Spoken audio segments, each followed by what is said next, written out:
So very quickly, I'm very excited about what's all the things that are happening with the board. But I'm also very unhappy with a few things that we really need to, I don't know if there's going to be an emergency meeting call, but there might be one about a number of issues that are happening. So as you know, last month was our first meeting. That was a little bit chaotic in terms of in-person and hybrid. There has to be a hybrid component and a live stream component, but the board members, they need to be present. And we're going to discuss that in a resolution that's going to come up, because business cannot get done if we do not have quorum. So that's an issue.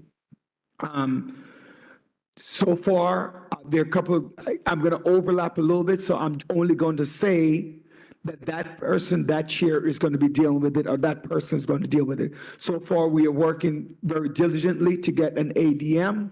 We had a meeting. I don't see the personnel chair here, but if she doesn't give the report when her time comes, then I'll give some of that report.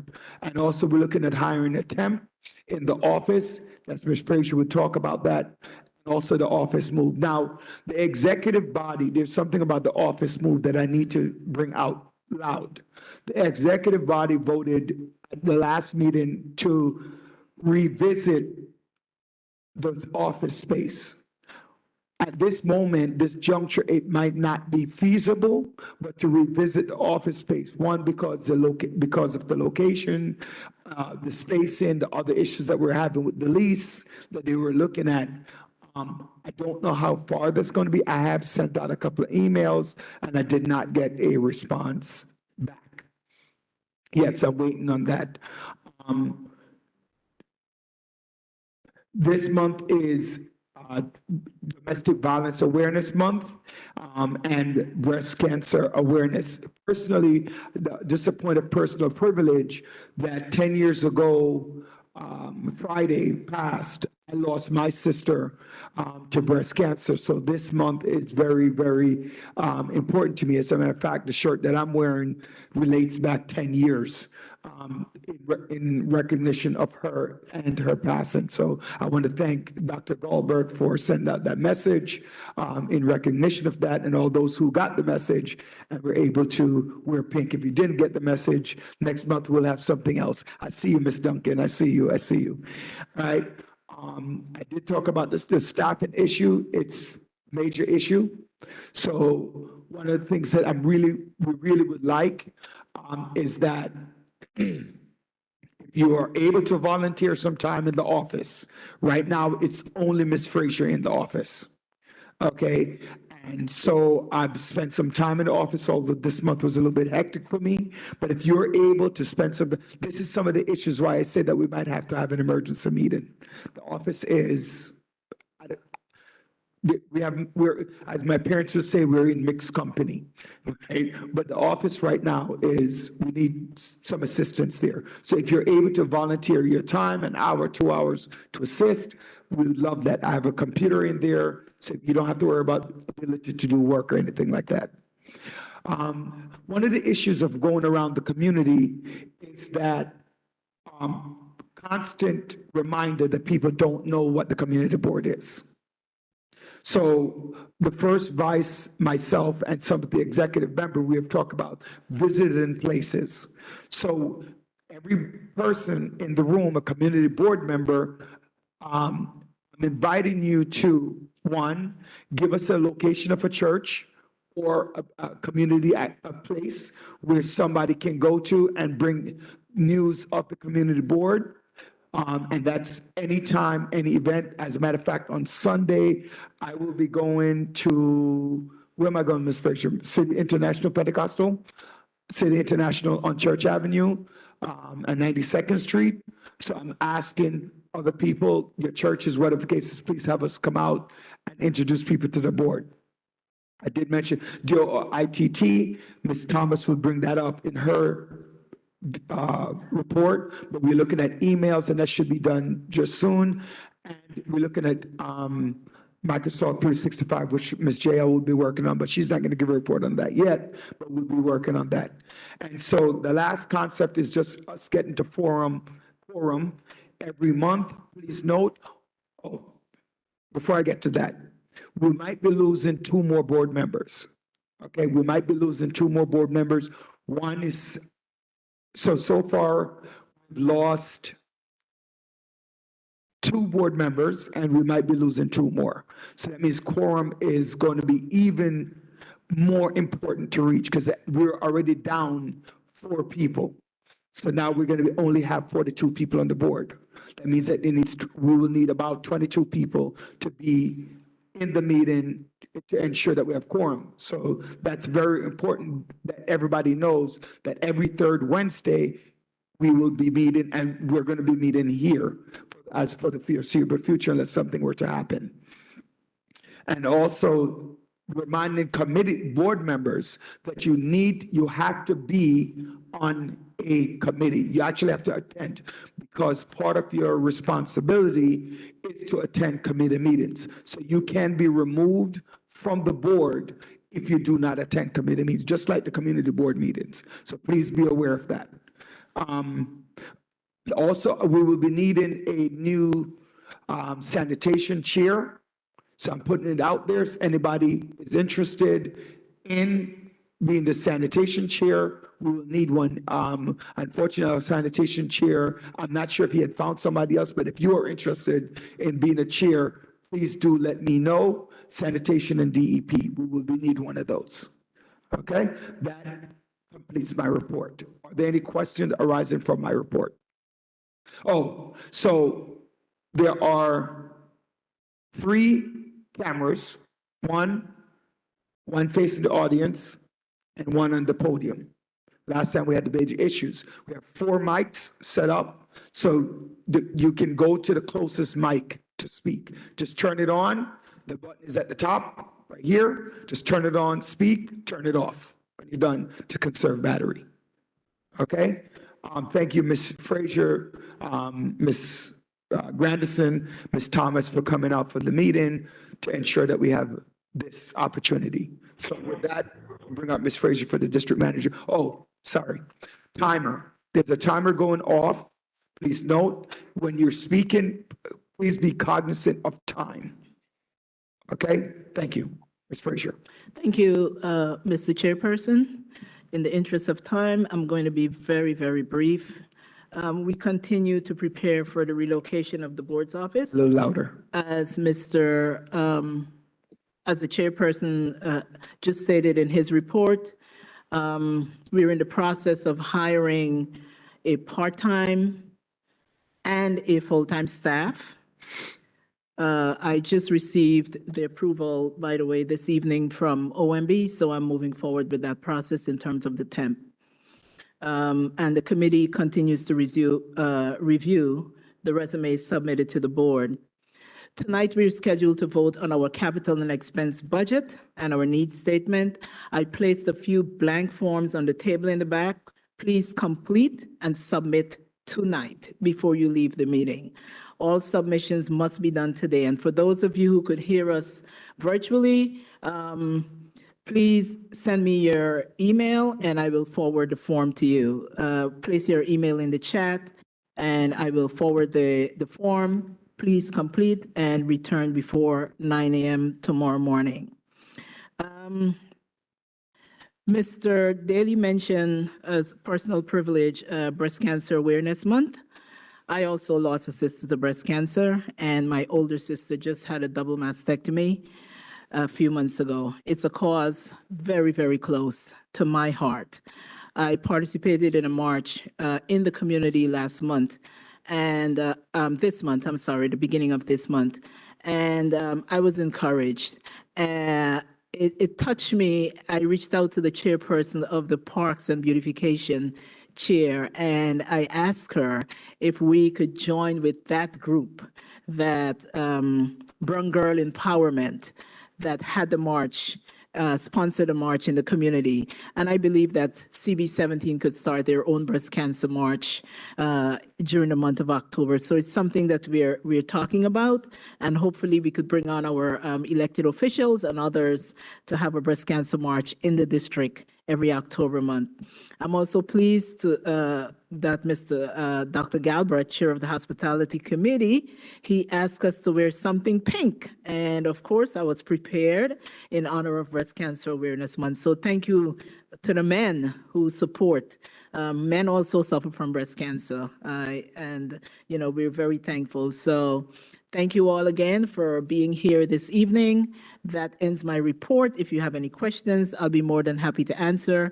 If you're interested in volunteering, please, please, please, just give me a call. There is so much to do. Right now we're shredding and relinquishing as we prepare for the move. Things are accelerating a little because our move is getting closer. I know that there were some concerns regarding the location. As Mr. Daly said, I don't know what can be done at this time because we've really put a lot of work into this new location. But again, we are preparing to move by March. So thank you. If you have any questions, if not, I yield the floor back to the chairperson of the board. Thank you very much. Mr. Daly? Thank you. We're going to start with the agent's report. I didn't, your title again, it's Captain Goodfriend. Come on up.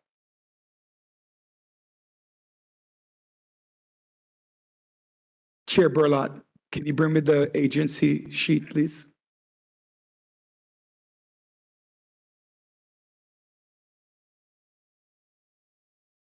Good afternoon. Captain Goodchild from the 67th Precinct. With me, I have the Executive Officer of the 67th Precinct, Captain Morales, and one of my Community Affairs members, Officer Pierre. I want to say thank you so much for having us. It feels good to be doing this in person. And as we progress throughout the calendar year, I'm sure that we have more and more participants in person. I want to say thanks to the community and thanks to all our stakeholders for a great summer. We had one of the successful summers over the past few months and a very great and tremendous Labor Day weekend as well. We recovered a total of 7 firearms over that weekend alone. So it was a lot of hard work that was done by the men and women of the 67th Precinct. But I want to say before we take all the credit, I have to thank you guys for all of your help, all the stakeholders, all the anti-violence group, everyone that played a part in helping us to have this success. Crime fighting is a shared responsibility, and we do appreciate all the input that comes from the community. And we look forward as we keep progressing to better this relationship. Some of the quick points I want to point out, we have Halloween that's coming up at the end of the month in the next couple of weeks. We want to remind you that it's a zero tolerance policy with regards to mischief and some of the acts of violence that we have. We're taking a zero tolerance in regards to these events. So please encourage your kids, no shaving cream, no throwing of eggs, no vandalizing motor vehicles and anything of that sort. If you guys have any complaints, please reach out to myself, reach out to the 67th Precinct or one of the Community Affairs officers, and I'll be more than happy to help you. Thanksgiving is coming up in a near, not too long, not too distant future. I'm not sure if we're going to meet prior to that, but in case we don't, please have a happy Thanksgiving. And right after that, we start the whole holiday seasons. Quick reminder, the holiday seasons, we usually see around this time an increase in package thefts. So if you're going to be ordering stuff online from these different retailers, have them shipped to where you work, have them shipped to someone who's home constantly, or have them held at your carrier, whether it's UPS, FedEx, or whoever you choose to use. Let's try to deter the chance of opportunity where they see the package laying in its step and someone walks off with it. I know you guys work hard to get this money to make these purchases, so I encourage you, please, let's take steps to be more proactive in regards to that. Another uptick that we usually see around this time is suicide. So I know this is Domestic Violence Month as well as Breast Cancer Awareness, but usually around this time, I would encourage you to check in with your family members, touch base with someone that you haven't seen, a friend, a neighbor, just to see how they're doing, all right? And extend a warm word of kindness, so to give them some form of encouragement. School is open. Just be mindful of the kids as we're making our way back and from wherever it is that we're going. Pretty soon the season is going to be changing, so it's going to be getting dark a lot sooner. So be mindful of that. Watch for the little ones and try to be more visible as we go around. Wear reflective clothing so that you can be seen from a distance. I think I want to make one more mention of our Build the Block meetings.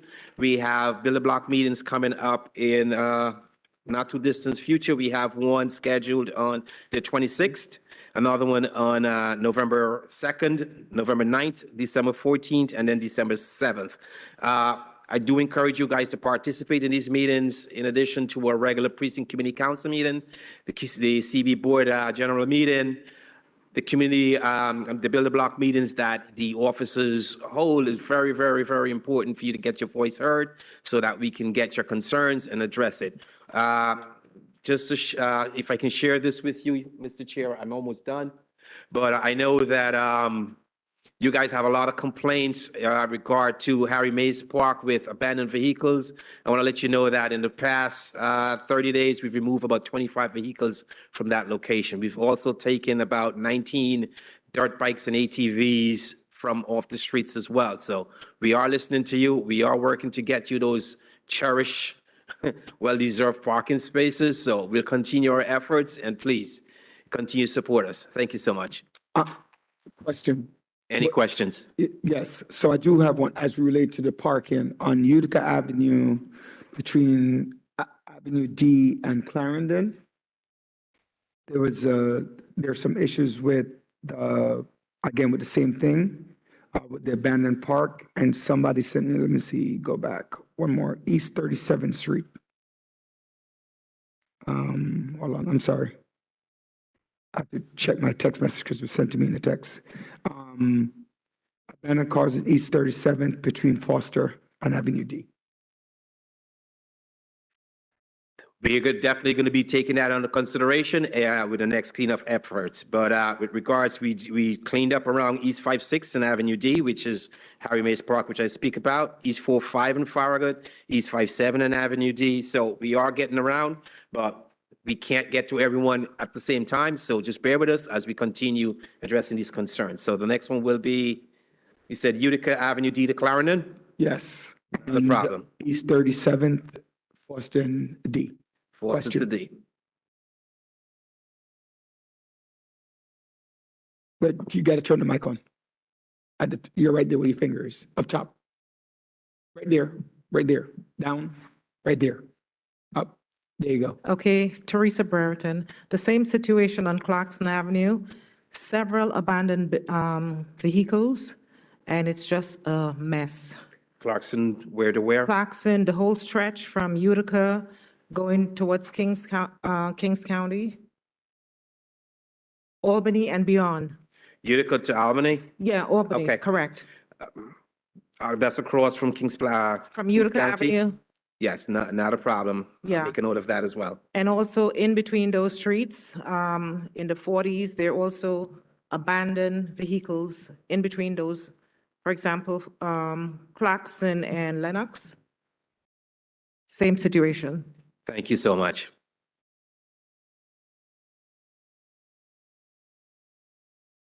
Hi, I'm Antoinette Smart. My voice. How are you, Ms. Smart? How are you? We've had an abandoned vehicle for at least 5 months. I have showed it to my NCO, who is now Denny, Officer Denny. Yes. I have showed it to them. We have showed it to way before Labor Day, since early in the summer. Where is this? Brooklyn Road and East 34th. It's actually on Brooklyn Road between 35th and 34th. That has been there for more than 5 months. I get it taken away this next week, by next week. Okay, Thank you. thank you. Is there any other questions? If there are no other questions, I have one more, and then, are there any other questions for? No? On Saturday, there was a shooting. I think it was Saturday, the 16th. What time of the day was this? I don't remember. I think Do you know where the it person was happened? shot in the stomach. I don't remember the exact location. But Officer Perry, remember the location? I just want to check on the young man. It was a young man who got shot, so if he's okay. He is doing well. Yeah, it was on Sunday, I believe. Sunday, It okay. was on Sunday. So he's okay. Yes, he's doing well. That's it. Just want to check on him. Thank you. Are there any other? Yeah. No, I need that. Are there any other questions? Thank you. Thank you. Thank you so much. Ms. Goodrich, do you have a comment? And I want to also thank you before, is she here still? Ms. Alicia, she stepped out? Okay. Ali Gumas from DSNY?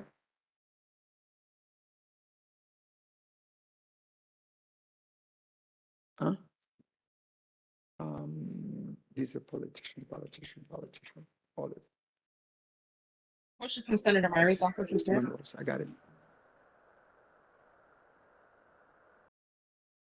Hello, I'll be very quick.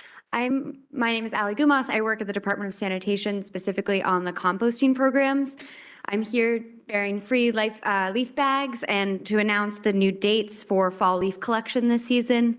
So on Sunday, November 20th, and on Sunday, December 4th, Brooklyn Community Ward 17 will be receiving these pickups for your leaves specifically. So I know they've already started falling. I can continue to bring free leaf bags, but hopefully you will bag them up and save them for those 2 dates so we can compost them. If you have more leaves than are able to store for those dates, you can set them out for your normal trash day or find a leaf drop-off site in this district. We're adding more about every day. I also brought recycling decals if your bins at home need some new stickers, and I have links to order free ones either for the community board office, for any civic associations, or for your own home. So I'll be in the back for questions or anything. Thank you. Thank you. Are there any questions for Ms. Ali? Is that Gumas Yes. or Dumas? Gumas. I'm sorry, just use the hands instead of the voice so I can see it.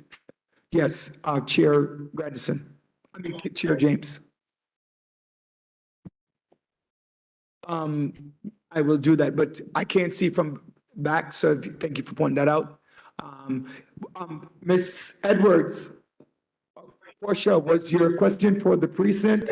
Or for the Yes. library? No, not for the precinct, For what? for the person who just spoke. For the sanitation? Yes, Okay, go ahead with your question. Is there a way that the, Senate office can request? We can't hear her. Can you speak up a little bit? We can't hear you. Is there a way that the Senate office can request bags? Is there a link that you can share with us? Is there a way for who to request bags? Is there a way for community to request bags? For civic associations, for nonprofits and for the community board, yes. For individual residents, we can't send the bags to your home. But if you No, are the affiliated with Senate any office. groups. What's that? Oh, the senator, yes. Which senator? yes. I couldn't hear you. Definitely. Larry, Definitely. So can we get some bags at the community board in case residents want to come and get them? Absolutely. Yeah, Okay, I can. so can you coordinate with Ms. Frazier, our district manager, for that? Or Mr. Colburn is not here, but so in his place, you can do that. Okay, I appreciate that you answered, so you can come to your community board and pick up the bags. great. I'm also going to type my email in the chat for the people who are at home if they want to Okay, follow. thank you. But- Mr. Westcott and then Ms. Smart. Mr. Westcott, can you come to the mic, please? And state your name when you're speaking as well.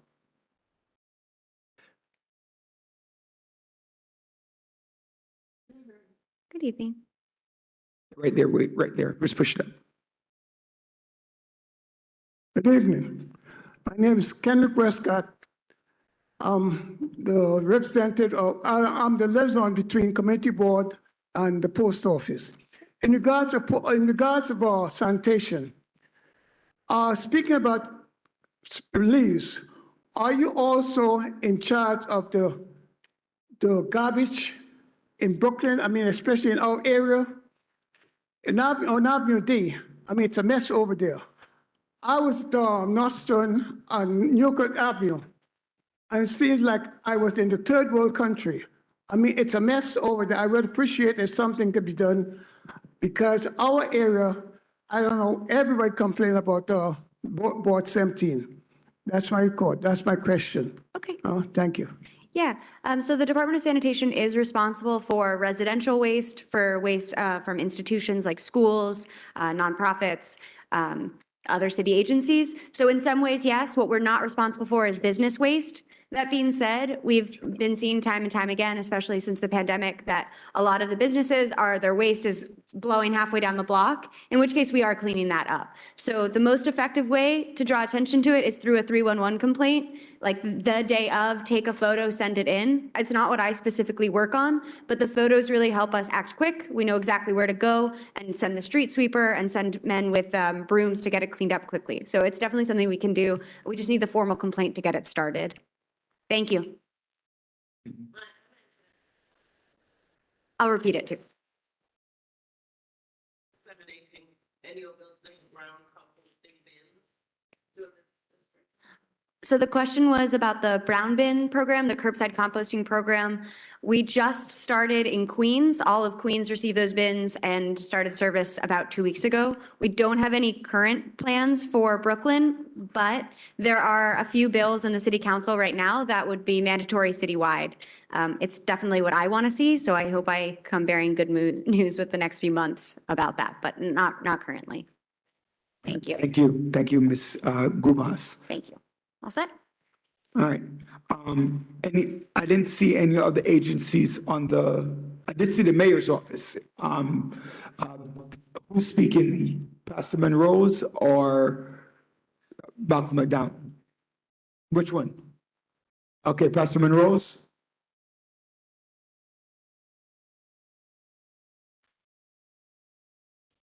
Yes. Welcome back. Yes. Somebody raised their hand? Oh, there's the same hand. Portia, you have another question or that was your hand from before? No, don't have another question. I put up a new hand just to let you know that I'm here from the senator's office. Sorry, didn't hear you. No, I don't have another question. I was just making myself known from Senator Myri's office. You were asking for political offices. Okay. All right, thank you. Go ahead.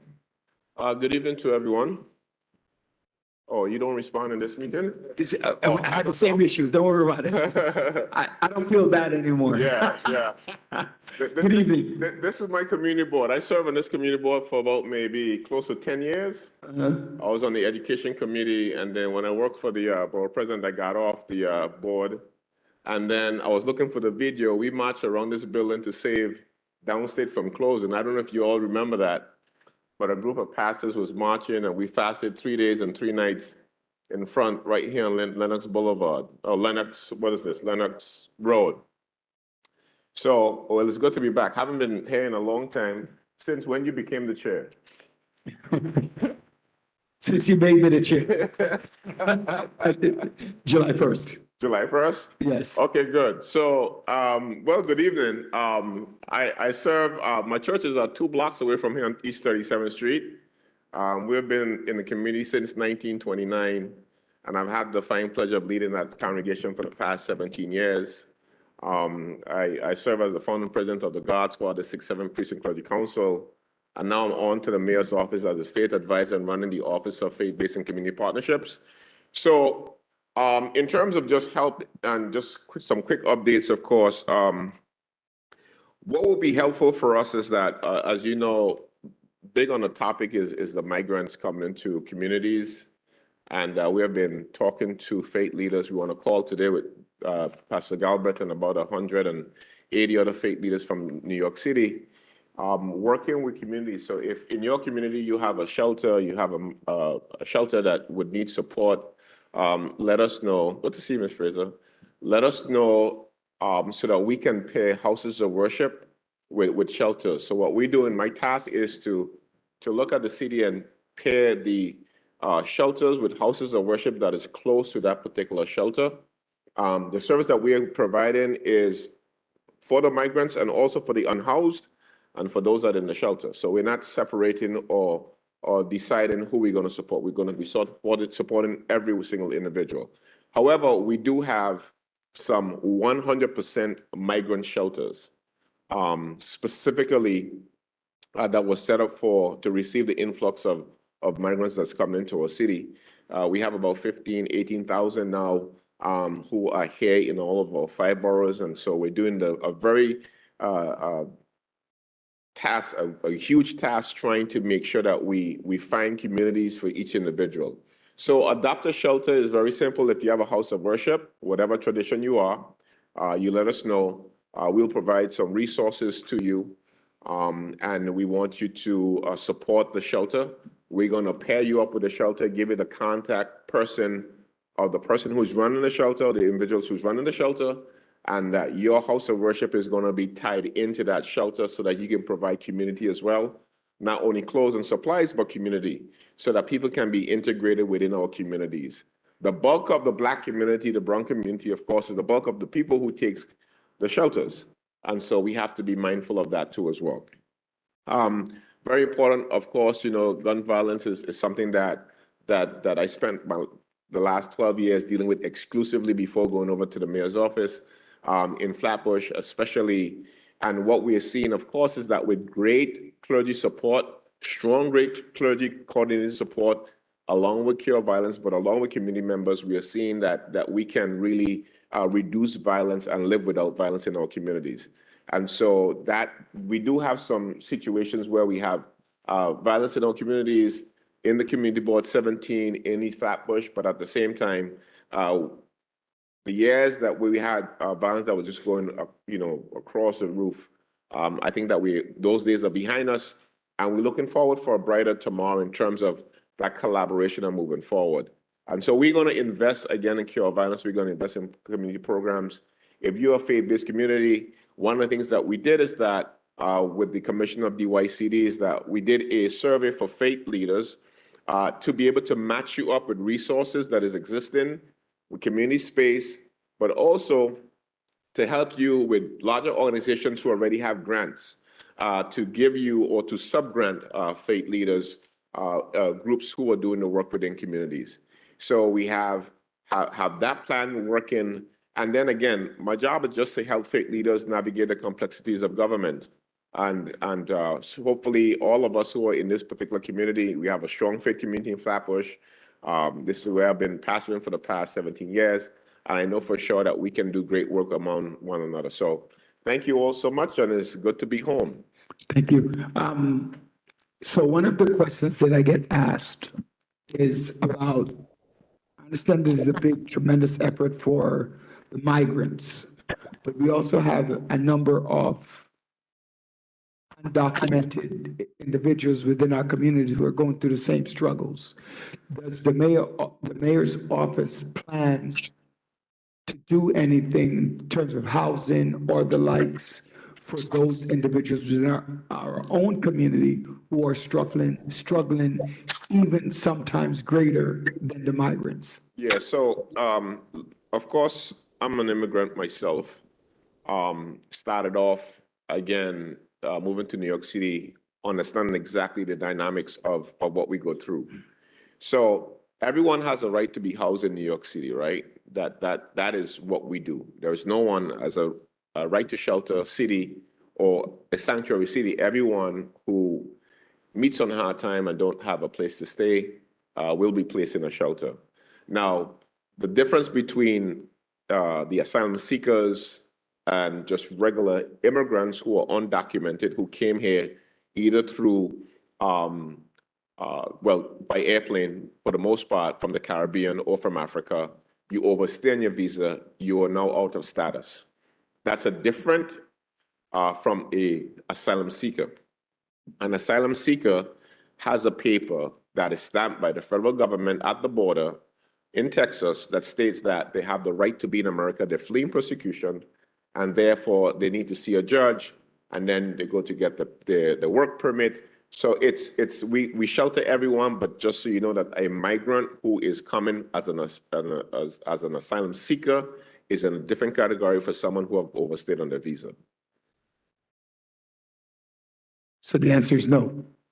The answer is yes, not no. Yes, that would help. We're not the party of no. Okay, all right, but I didn't hear how they would get any resources, that's what I'm saying. How- So yeah, listen, my church is a immigrant church. So we have, again, know that we have resources that no one will be turned away in New York City, regardless if you have if you're out of status or not in status. I mean, we provide that services across the city. I don't think that's ever an issue for New York City for services for migrants or immigrants. Okay, thank you. I saw a few hands. You have a question or you have additional comment?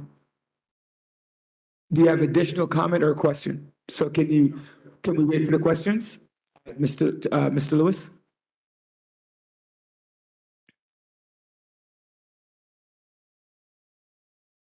Good night to everyone. Osney Lewis, board member. Question I have with the State your name, sir. shelters. Huh? State your name. Osney Lewis, board member.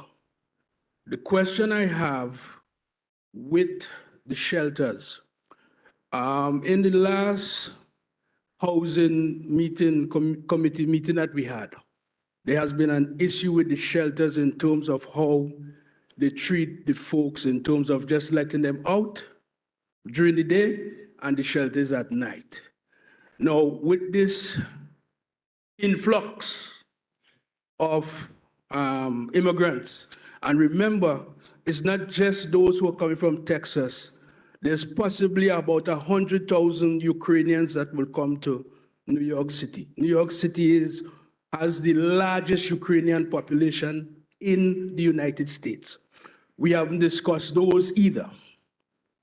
My thing is, how are we preparing in terms of the economics of how these folks are going to come? Because again, to already be in a place where we don't have jobs, now you have an influx of immigrants that are coming, and most of them want to be productive. They want to get a job. They want to do things.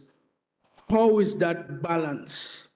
How are we going to create the economics to support the additional folks while our folks are still suffering with what we're dealing with already?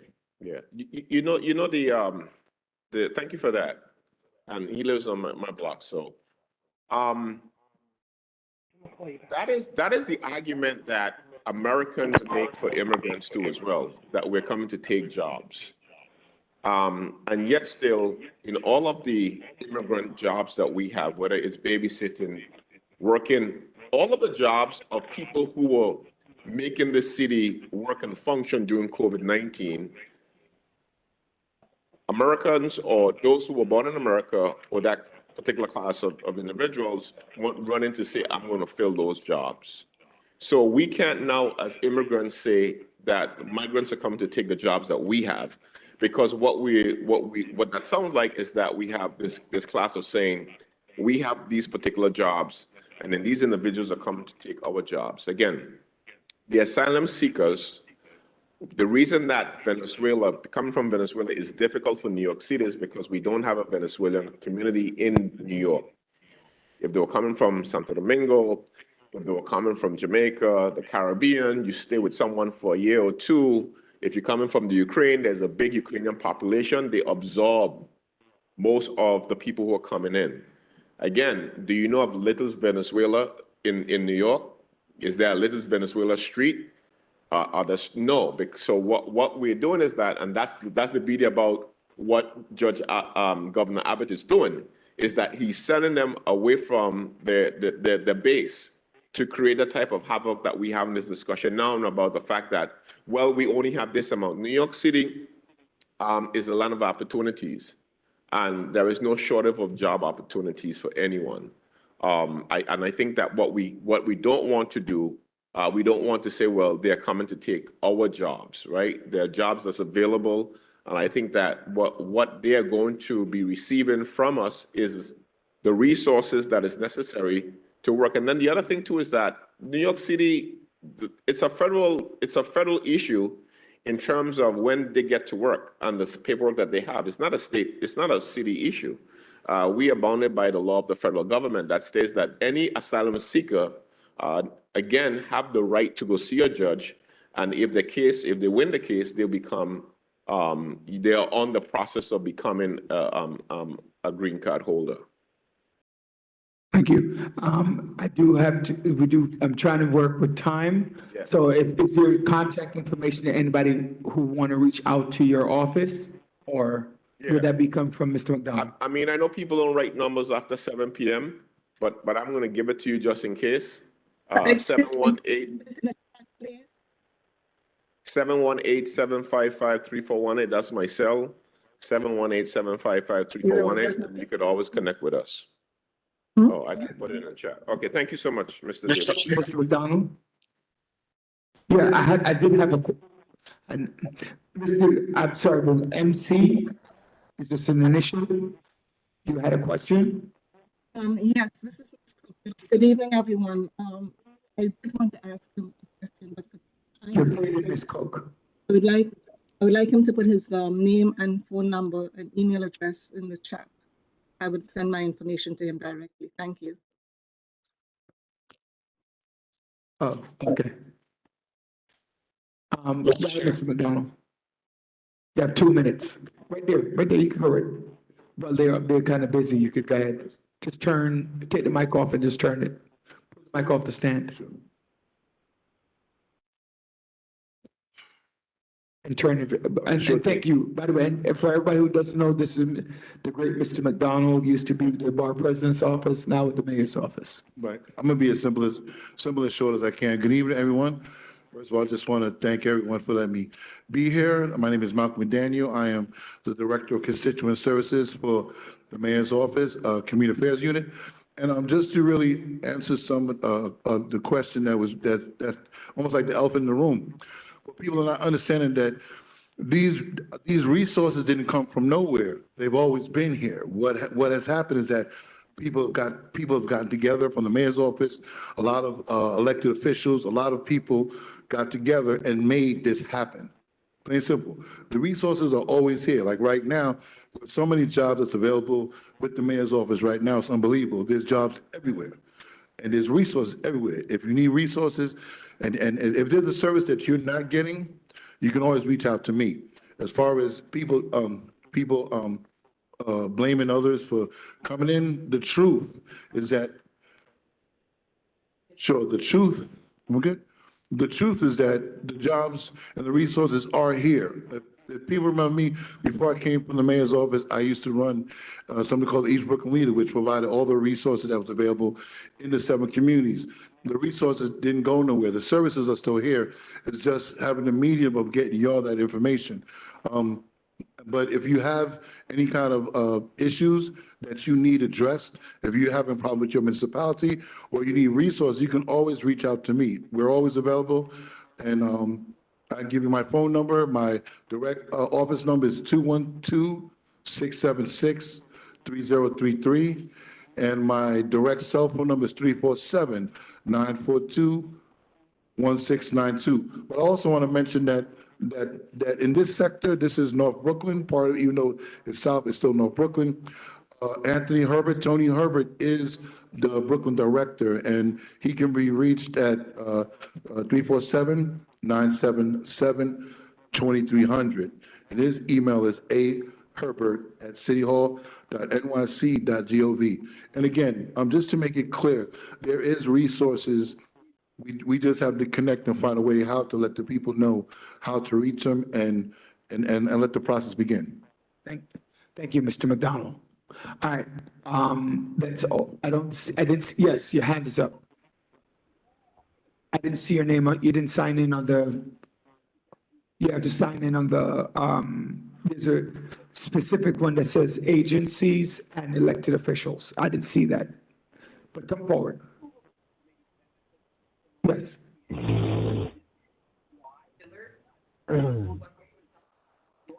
Enid Hillard, thank you.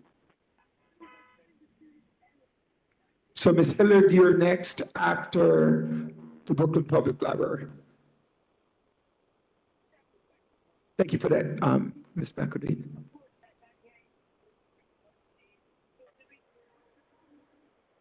Go ahead.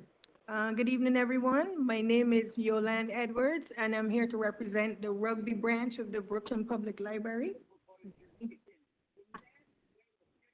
Good night. My name is Donette Riker. I'm representing East Flatbush Library. Okay, I'm just here to give you some information regarding services that is being offered at the library. For the legal services at BPL, we have immigration consultations, legal services, and information sessions that are available with Action NYC and Immigrant Justice Corps at Brooklyn Public Library. Action NYC offers all New Yorkers free, safe immigration legal help, regardless of immigration status. Service can be offered in English, Creole, and Spanish, and being provided over the phone. UJC services are done under the supervision of experienced immigration attorneys. Through Action NYC, a legal team can provide comprehensive immigration legal consultations, offer information and advice about possible forms of immigration relief available, help with a huge range of cases such as citizenship, green card renewals, DACA, TPS, and more.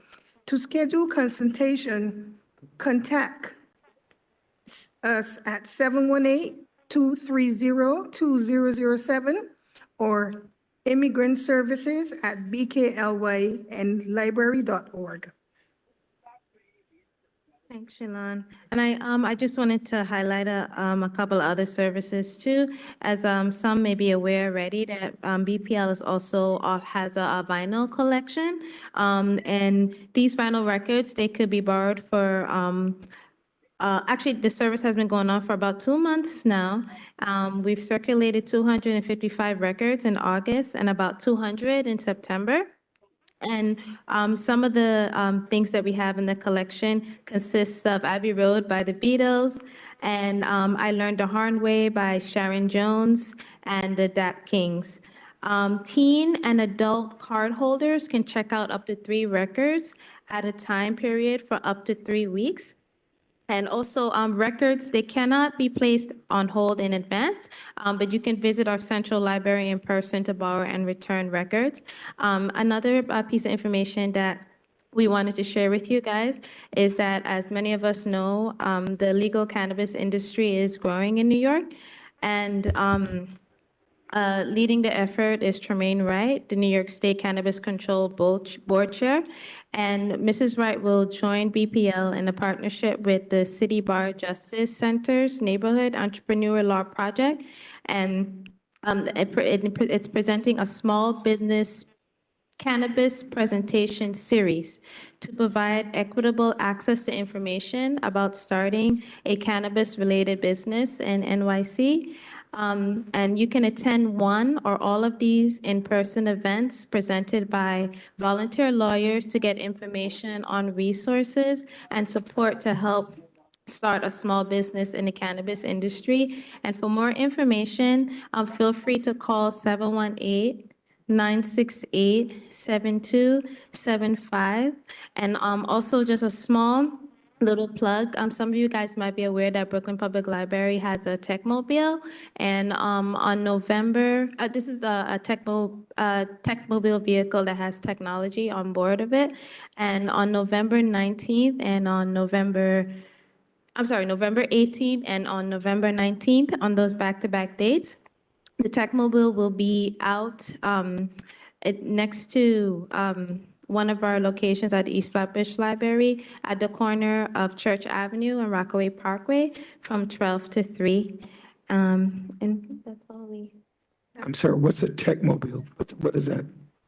It's a vehicle that offers. I'm sorry. It's a vehicle that offers portable technology. For example, laptops, limited printing services. And also, like for younger children, sometimes different kits, like Lego kits that they can build and learn about circuits and so forth. So it's basically a vehicle that has technology built on it, so for the public. Oh, yes, and of course, thank you, Yolanda. Of course, library cards can be made on the Techmobile as well. I believe somebody said Wi-Fi also. Yes, Okay. yes. They kept yelling it out, so I think that was kind of important. Yes, thank you. All right, are there any questions? Thank you for the Thank presentation. you. What was that name you told me? Ms. Dillard?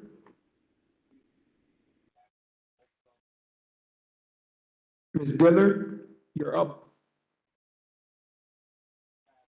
Please turn your camera on and talk away. If not, Ms. Goodrich, I see you still on. Please turn your camera on and talk away. Hi, can you hear me? This is Enid. Yes, go ahead. Hi, everyone. Thank you so much. This is Enid Dillard from One Brooklyn Health.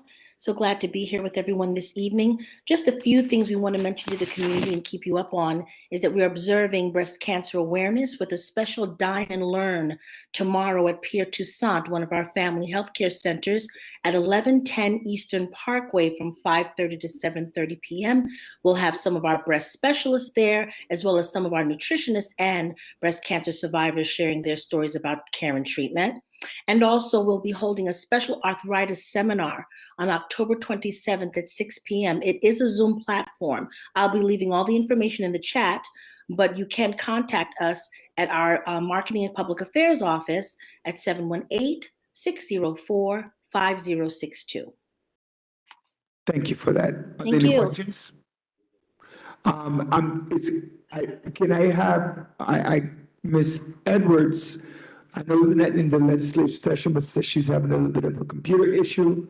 Can I just get a show of hands by all the board members to okay for her to speak now? You approve. So do I get an approval? I don't know if we have quorum. That's it. One, 2, 3, 4, 5, 6, 7, 8, 9, 10, 11, 12, 13, 14, 15, 16, 17, 18, 19, 20. How many people are on the board, Miss? It's not 47. I know, definitely it's not 47. 44? How many did I just count? 20? Go ahead, Ms. Edwards. Since it's not really, Ms. Edwards, I'm here. go ahead. Thank you so much. Good evening, everyone.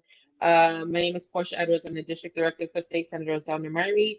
Just wanted to come on and give greetings. A couple of updates from the office. We are doing a deep depth hearing on October 27th, which is next week at 250 Broadway. It is super important that we get the community to come out and testify.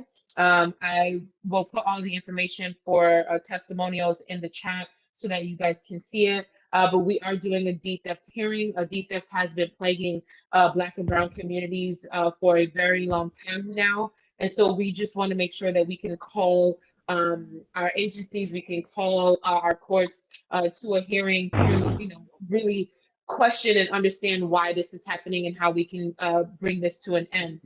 So just want to give an update on that. The office is open Monday through Thursday from 10 a.m. to 6 p.m. and on Fridays from 10 a.m. to 3 p.m. So please feel free to stop by. We will be having our Thanksgiving events this year, so please keep a lookout. We would love to continue to partner with CB17 and all the other amazing organizations that we partner with. So please just keep a lookout on those events that are coming up. Last night, we did hold our deep depth hearing right in the room that you're in right now at SUNY Downstate, and it was a great conversation. Sorry, it wasn't deep depth. It was a participant PMPA. I'm sorry, I'm moving a little bit too fast here. We held our Predatory Marketing Prevention Act in hearing in the room yesterday. We definitely spoke about how we can get our communities to hold businesses accountable when they are being predators on our children in the most unhealthy way. So if you have any questions about that, please reach out to our office. My contact is 718-284-4700. And my email is P like Peter Edwards @nysenate.gov. I'll put all of that in the chat so that you guys can see it. Thank you so much and have a great evening. Thank you. Are there any questions for Ms. Edwards? Seeing none. Roll call.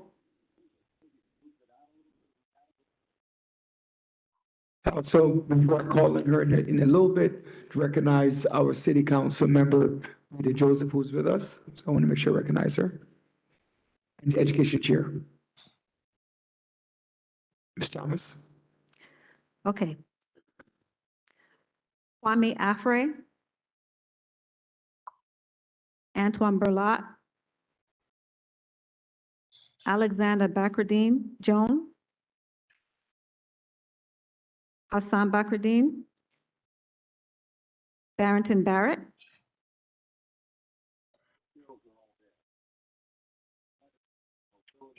Mary Bell Downs, President.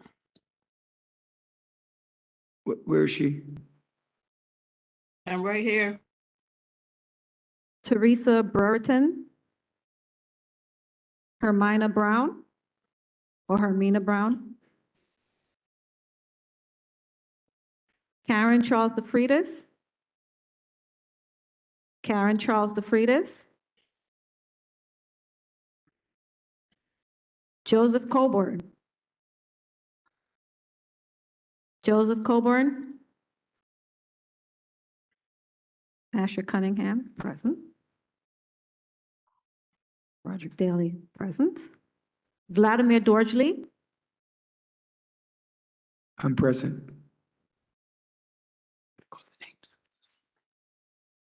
Natasha Duncan, Natalie Ferguson, Earlene Fields, Allison French Kenton, Dr. Charles Galbraith, Rose Graham, Rose Graham, I think she just stepped out. She's here. Gail Grandison, Sheila Hamlin, Sheila Hamlin, Julia James, Hillary Joseph, Hillary Joseph, Victoria Langan Khalil, Victoria Langan Khalil,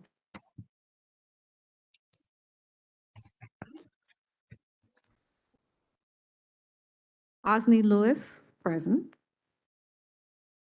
Francie Lusencourt. Sorry, Francie Lusencourt. Montserrat Oni. Montserrat Oni. Rodney Pepe Souvenir. June Prasad. Dion Kwamina. Dion Kwamina. Patricia Reddock. They're doing a roll call right now. Patricia Reddock. Yeah. They're doing a roll call.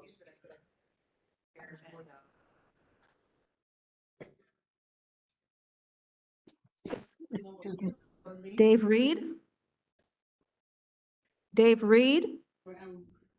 By the computer. Janice Reed. Janice Reed. Excused. Okay, Janice Reed is excused. What about Dave Reed? Dave Reed also? No, okay. Dr. Carl Renault. Orlando Ross. Antoinette Smart. George Tate. George Tate. Excused. Tamara Thomas is present. Marguerite Vigilante. Marguerite Viglianti. Okay. Jessica Welch. Jessica Welch. Can I send her a message? And Kenrick Westcott. Okay. That Can you is just roll. double check? In the meantime, Welch is present, sorry. Sorry, Jessica Welch just answers so she's is present present. online. While you do the roll call, can I call up, can I get again, to adjust the agenda, just need a show of hands. I would like to call up, City Council Member Rita Joseph, which is not part of the legislative session, but, she's one of her elected. So can I just get a show of hands to have her say it again? Okay. Council Member, please come on up.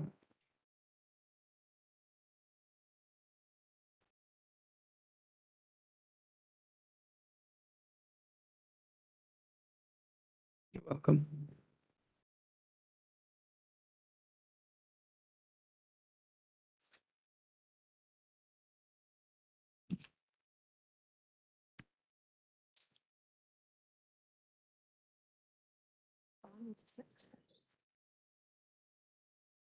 Opposite. I'm too short.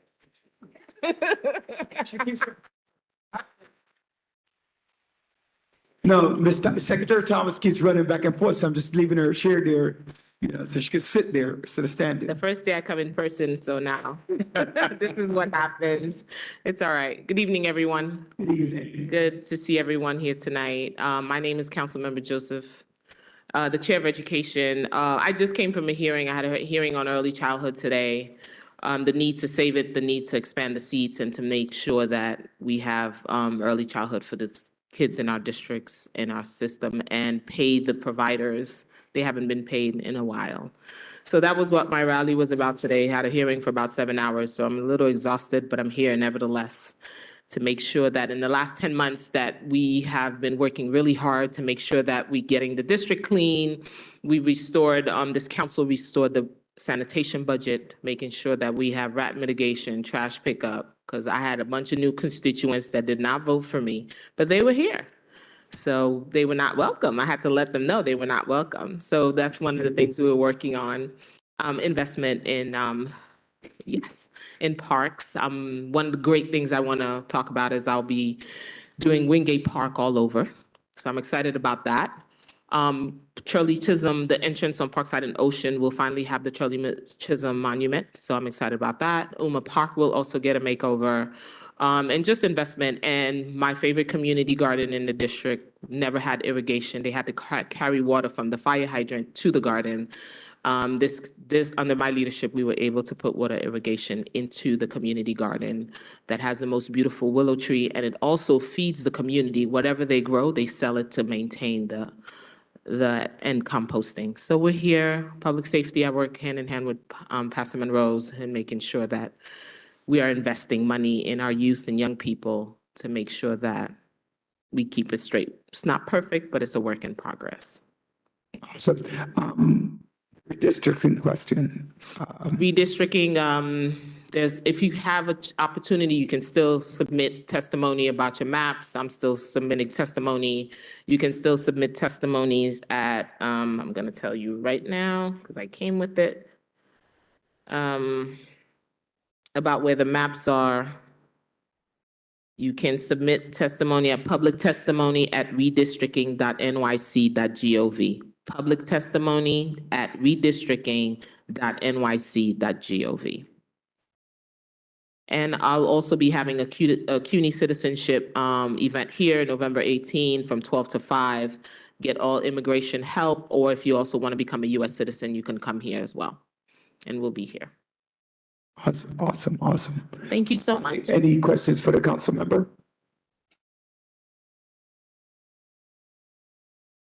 Yeah, I see, go ahead.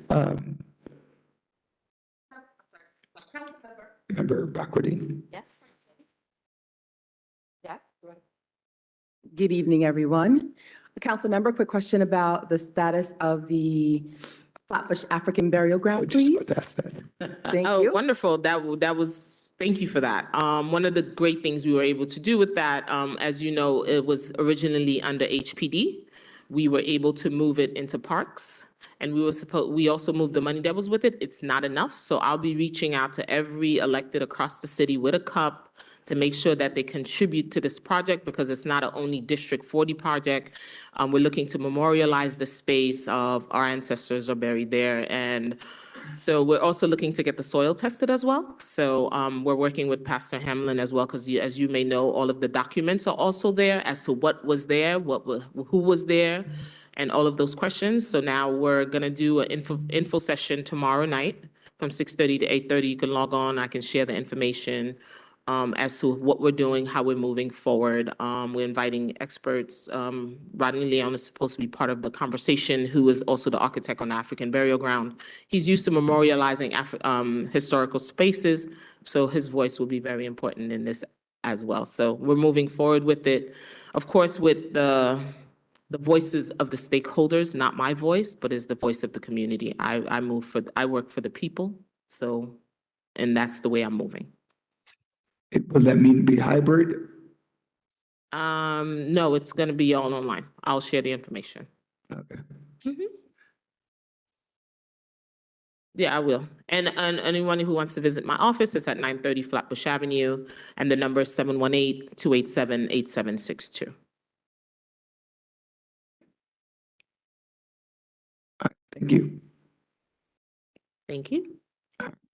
Going back to the agenda, next item, we have a number of votes. Madam Secretary, are we at quorum?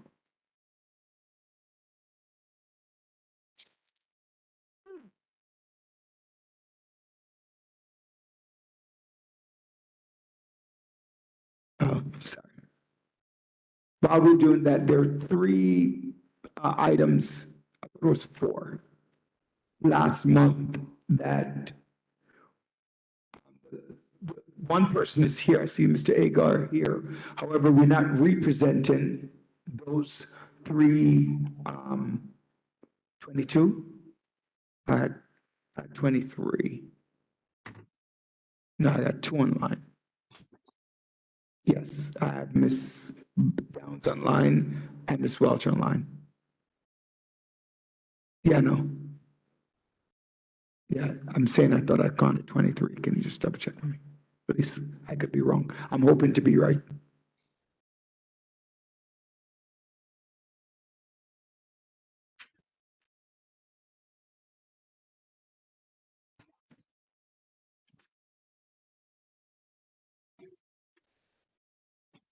Twenty-three. Thank you.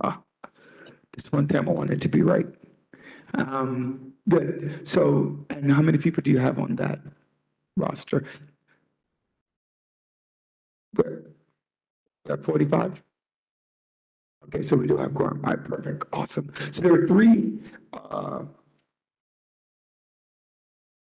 people that came before us. One of them did pull out Tropical Fete, but we have the three bars, Partners LLC, Club Julian, and Cafe Zane. They did present last month, and all the questions were asked last month. And so they're not representing, but we didn't get to vote last month. So I'm gonna, Chair Prasad, do you want to come up and do that?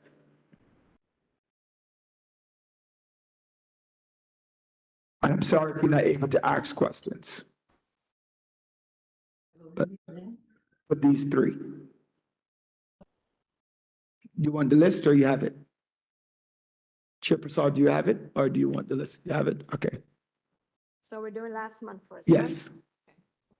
Good evening, everyone. My name is June Prasad, Chair of the Commerce Committee. As the Chair of the Board says, we're just going to be voting on the three applicants. The first one is Club Julian. That is actually a new application. The second application is Partners LLC. That's also a new application. And the third one is Club Zane. That application is for a change of method, which means they're asking to extend their hours of operation from 12 midnight to 4 a.m. At this time, I'll ask the secretary to vote. We'll vote on all three applications at the same time. So if you vote yes, you just say yes for all three. If you vote to two, you say two for all two. Can you just repeat the names again so people hear it? Right back. Club Julian, And more than back. Partners LLC, and Club Zane, or Frontline Bar and Restaurant. That's the DBA name. Okay. Madam Secretary? Each name.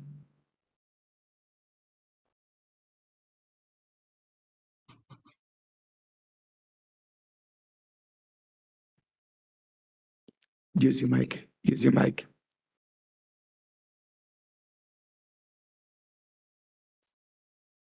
Antoine Burlap, You gotta say verbally. yes to all three, or? Okay.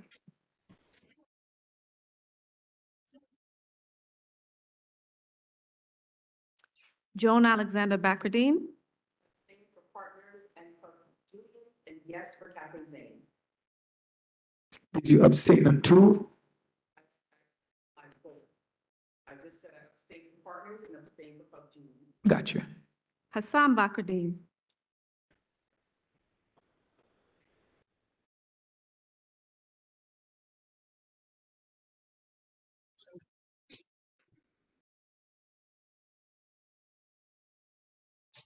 Mary Bell Downs, Yes to all three.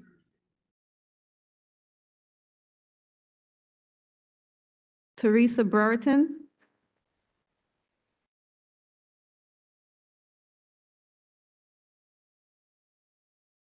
Asher Cunningham.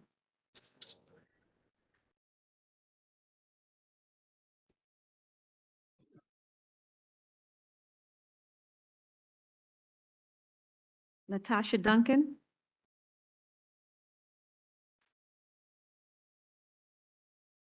Pearline Fields,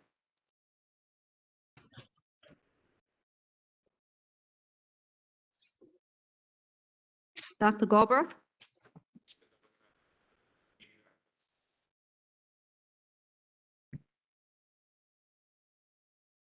Rose Graham,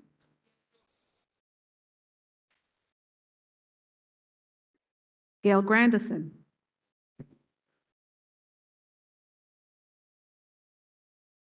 Julia James,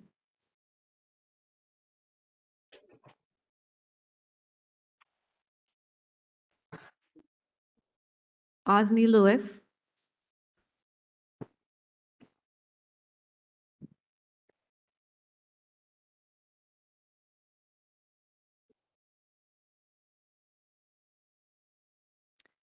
Rodney Pepe Souvenir,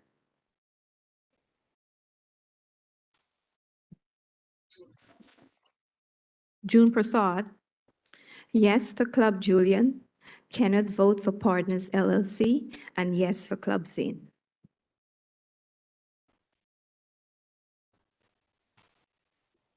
so that's yes to Julian. She recuses herself from partners. Okay. And then yes to the. Yes to Club Zane. Mhm. I mean, Cafe Zane.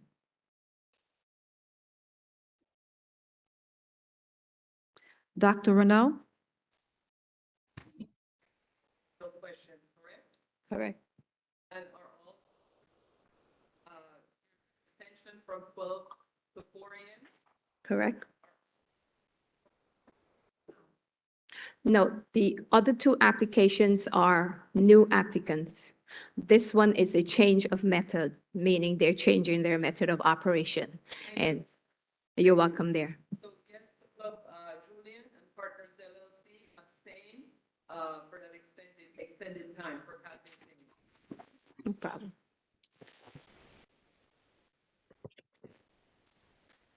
I am going to say yes to all three.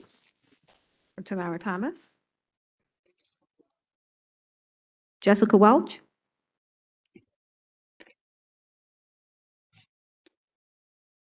Yes. Jessica. Is that yes to all three? Yes. And Mr. Westcott? To all three? I didn't vote. Oh, do you get to vote? Yes. So does Mr. Cunningham. You voted? You voted already. Okay, and what say? Yes. The chair? Yes to all three? Yes. Actually, no to Zane. That's the one with the extended time, right, to 4? No. Okay.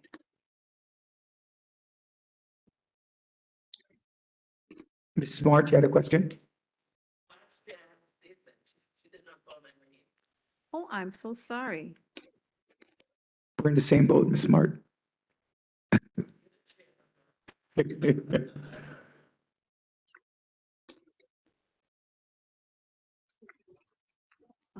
What say you, Ms. Smart?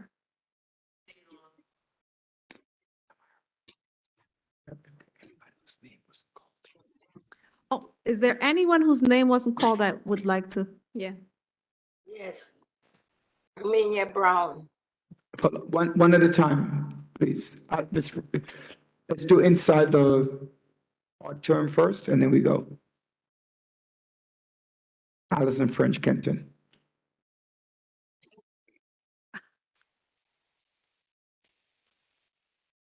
What say you, Ms. French Canton?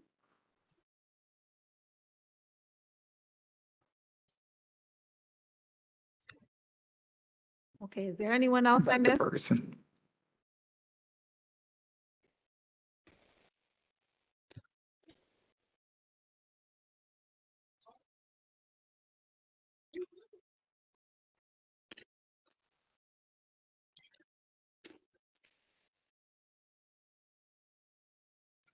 Yeah, she's not on this list. Let me just write her in.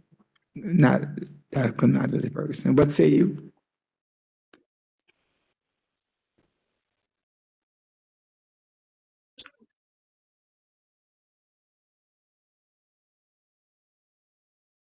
So no to Zane and yes to the other two?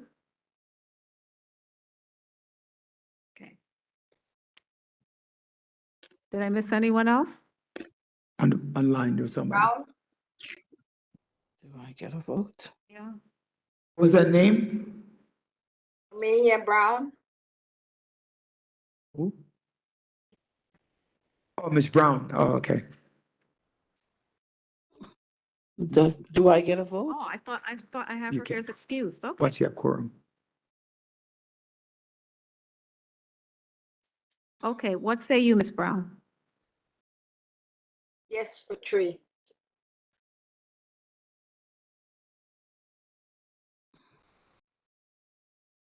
Yes, Ms. Falconer.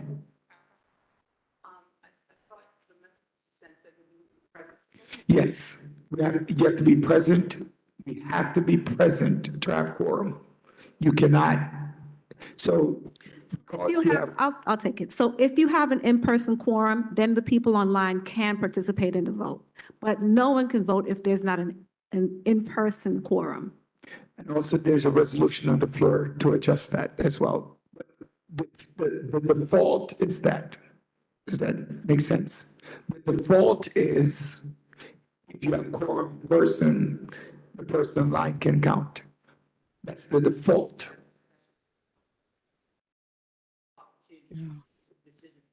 Can I vote? Somebody just said something. Yes, can I vote? Who's I? Sherry Ann Lawrence, Cambridge. No, Oh, you have to be a board member. okay.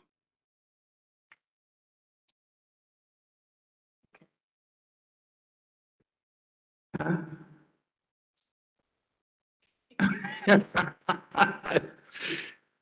Go ahead.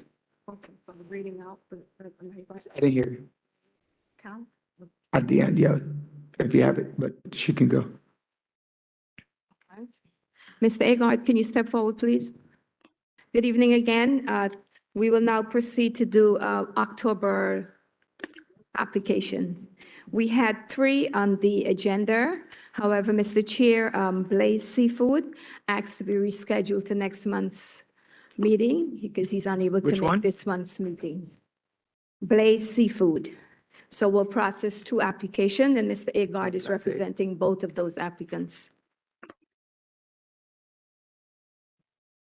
The first application is a renewal, Executive Lounge located at 975 Utica Avenue in Brooklyn, New York, 11203.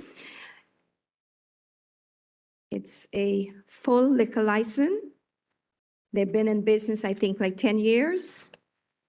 The police report as follows. There's no incidents for the last year for this application.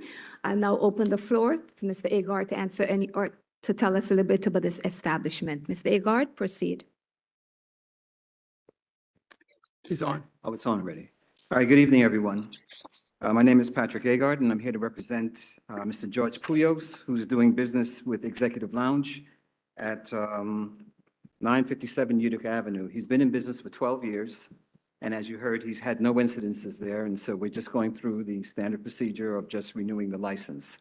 So if there's any questions that you have, Can you tell us the time? he operates mainly from 4 p.m. till, he has one of the older licenses that were granted to 4 a.m. And he's been there for that, to that time. And he holds about 40 people on the inside. And it's a small place. It's become a little, little community place that people go to. And he has an older, very much older clientele.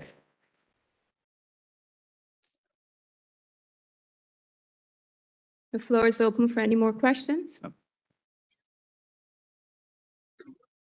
Proceed, ma'am.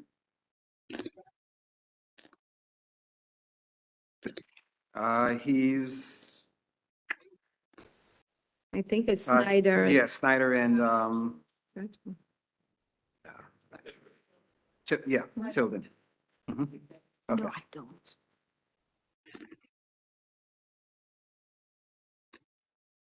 Any other question? Hearing or seeing none? Can we proceed to the next application? Okay. The next application is M&R Cafe and Lounge, Inc., located at 90008 Avenue A, Brooklyn, New York, 11236. This is a new application. They're also applying for a temporary permit. It's a full restaurant, and they're applying for a wine, beer, and cider. The police report states there's no incident. However, if there was any incident, since it's a new application, it does not apply to that applicant. I now have Mr. Agard. Okay. Tell us a little bit about this application. Okay, it's M&R Cafe and Lounge, Inc., at 90-08 Avenue A, and that's between Remsen and 91st Street. The owner, Mr. Floyd London, is looking to, the place is actually, they started business just prior to the pandemic. And of course, when the pandemic hit, everything was put on hiatus and on hold. And they have now began to continue with the renovations. They had put into a question that came up at the Commerce Committee last night. One of the members wanted to know about any violations on the building. There are no violations that directly affect the business. They have all the proper permits have been submitted and approved. And they're looking to hold about 50 people total. At first, we had said 35 because they also had access to the backyard, and also they did the build out for the front that the city does the curbside dining, which they have afforded most restaurants to do. I've come to find out in speaking with the owner this evening that they no longer have the backyard, so that's no longer an issue as far as anything is music or anything back there. But they will have do the build out in the front and hold about 35 people on the inside. And it's going to be mostly Caribbean cuisine fusion type of food, and they're looking to do mostly event type things. As a matter of fact, tonight they have an event going on for couples tonight that they're doing this evening. And that's the type of venue they want to promote and do in the community. And they also have pledged, in speaking when we were, again, at the meeting last night, that they will reach out to the Block Association. Community Board Office to reach out to the Block Block Association. associations. Mhm. In case there's any problems with parking or noise or anything like that, if it happens to arise, they will make themselves available to speak to whatever residences have any concerns. I'll open the floor up for any questions for Mr. Agard. Go ahead, Mr.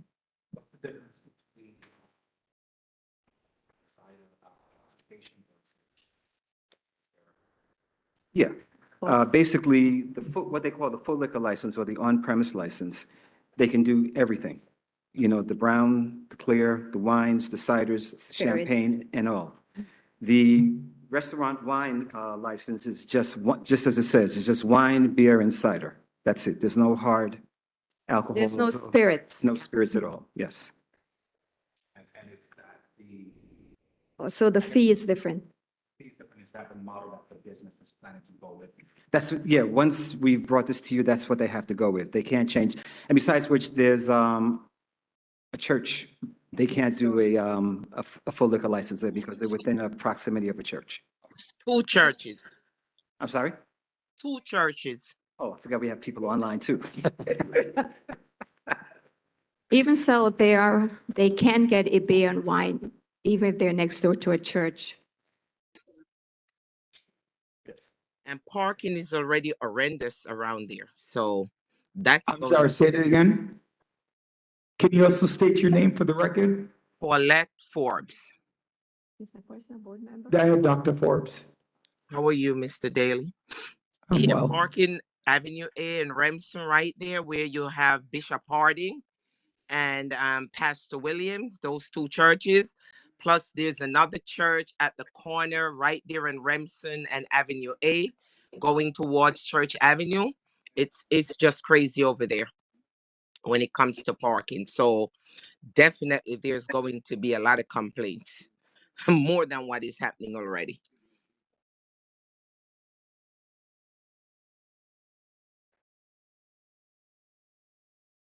Go ahead, Ms. James.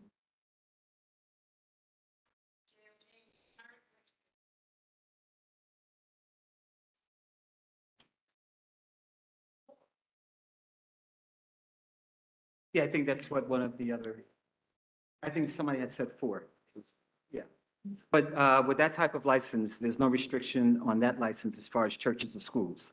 If it was a full liquor license, it would be a problem. But for restaurant wine, every establishment, restaurant is allowed to operate even if they're within the proximity of a church or school. That is correct. Go ahead, Mr. Westcott.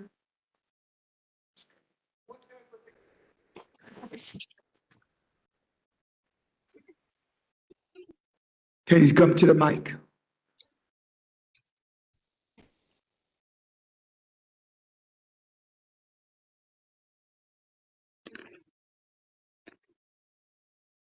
Ken Prescott, what type of entertainment are they going to be having? Are they going to be having live music, or what are they going to be having to lunch? And from what time to what time if they do?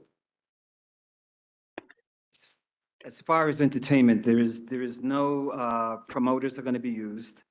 They may want to bring in some live music for some of the events that they were doing, but again, it's mainly centered events that are around events that are involving couples and other adult things that, but nothing that's going to be a lounge. This is not a lounge. This is a restaurant. So I hope that kind of clears it up a little for you. If I may, Mr. Agard, according to your 30-day notice, it just says recorded music. There's no live entertainment. No live, okay, so Exactly. recorded music. Or DJ or karaoke. Are there any other questions? Hearing none. Both of these applications came before the Commerce Committee last night. However, due to the lack of quorum, we're unable to make a recommendation to the full board. So at this time, we'll have a vote, and your vote will be the decision making. Thank you, Mr. Chair.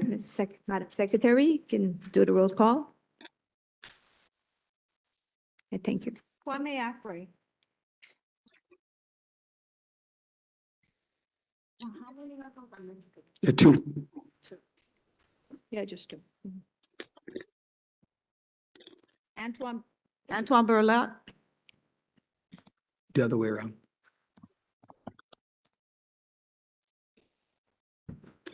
Antoine Burlap.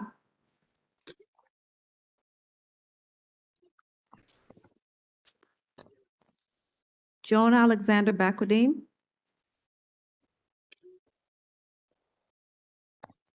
Hassan Bakradine.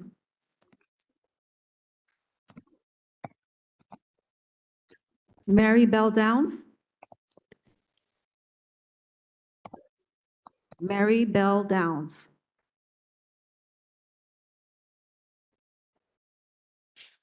Okay. Go next. Okay.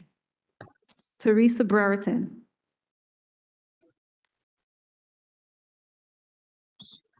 Hermina Brown. Present. Your votes.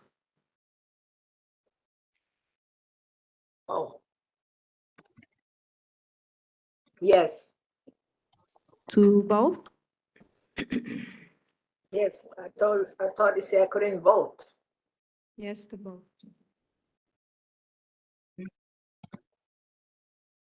Asher Cunningham.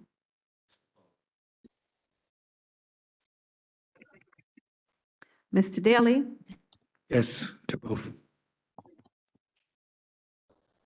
Natasha Duncan. Pearline Fields.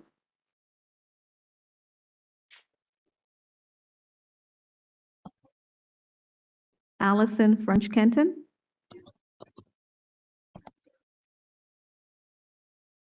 Dr. Galbraith. Rose Graham. Gail Grandison.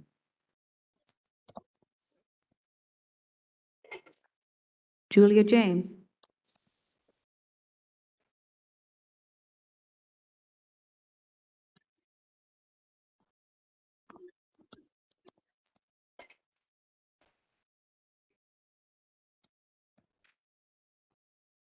Osney Lewis.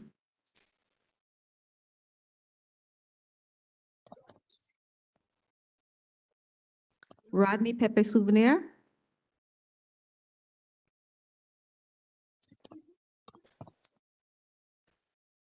June Prasad.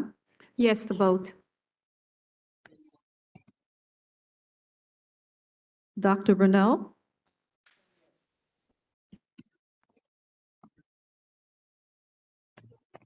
Antoinette Smart.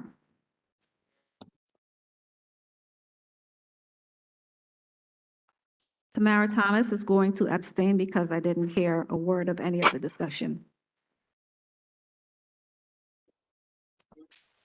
Jessica Welch. Jessica Welch, yes. Did she say yes to vote? Yes. Mr. Westcott. Dr. Ferguson. I think she left. Did you say Ferguson or Forbes?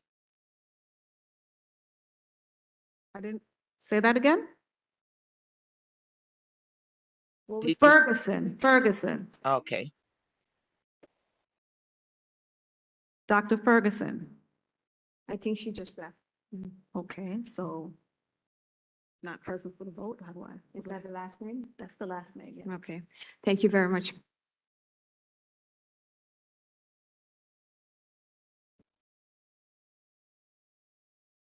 Mr. Chair, I rise for a special order of business. Please state that business. This business is honoring and remembering one of our former board members who has transitioned from this life to the next. Please go ahead. Greetings.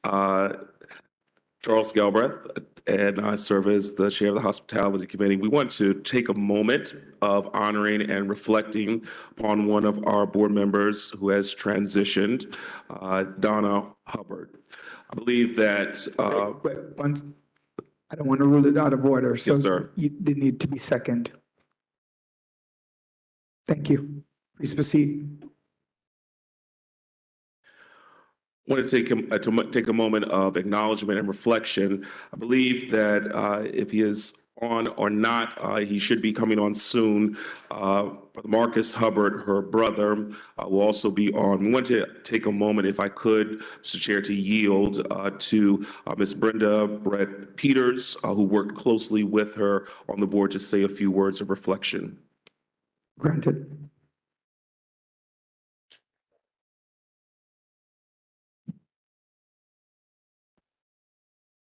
Good evening to the board. I would just like to say,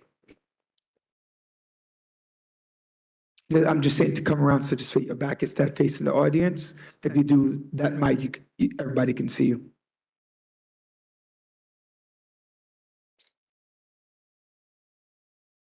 yes, good evening, everyone, and thank you to the board for acknowledging a very good colleague of mine. Not only was she very dutiful to the library, but she was very civic-minded and very dutiful to the community boards that she worked with, especially Community Board 17. And I could tell you, Donna mightn't have been the type of person that might have spoken up, but she would speak up. But she is a roll up your sleeves and worker bee kind of person. So I know she had a lot to contribute to this community board. And I don't know if her son is on yet, but her son Raymond, he was trying to get on. If he's there, I don't know if he's there yet. What's the name? Raymond Hubbard. Raymond Ponce de Leon, sorry. Huh? Raymond Ponce de Leon. Okay, I don't see that name. Raymond, are you on?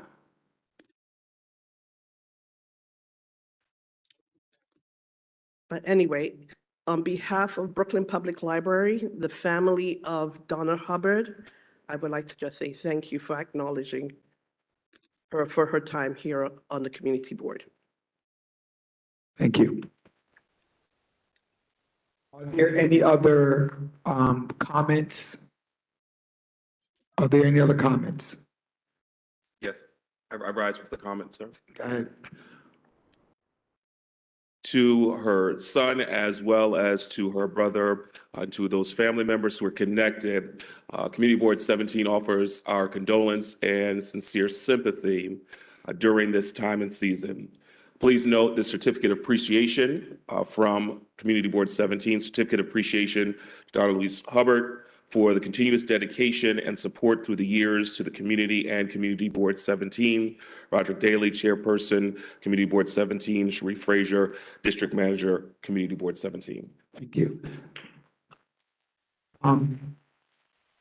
Just to make it official, we do have to vote, all right, on the special order of business.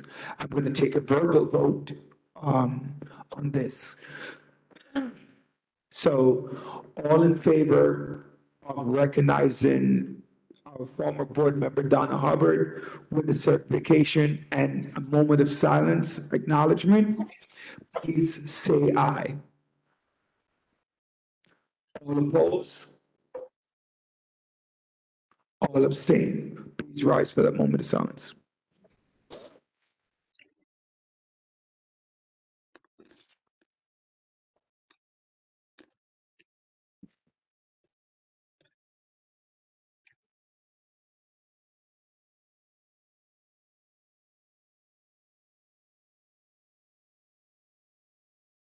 I thank you. Please be seated. Okay, so there are a number of resolutions on the, I'm sorry, I see weird procedure for membership, videotape and expense budget. Hi. So the procedure for member video conferencing, Chair Prasad? I believe that all of these, okay,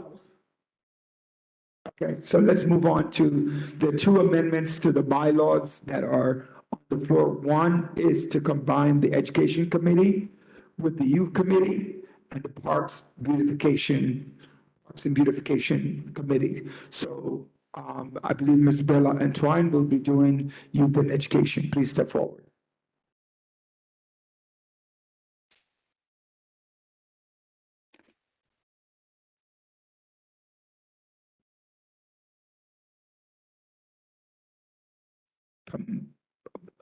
That one, so it can be seen by the board. If you are presenting, just come to this one. If you're asking a question, go to that one.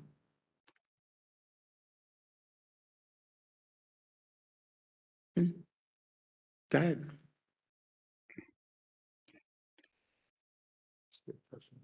You just bring the resolution to the floor.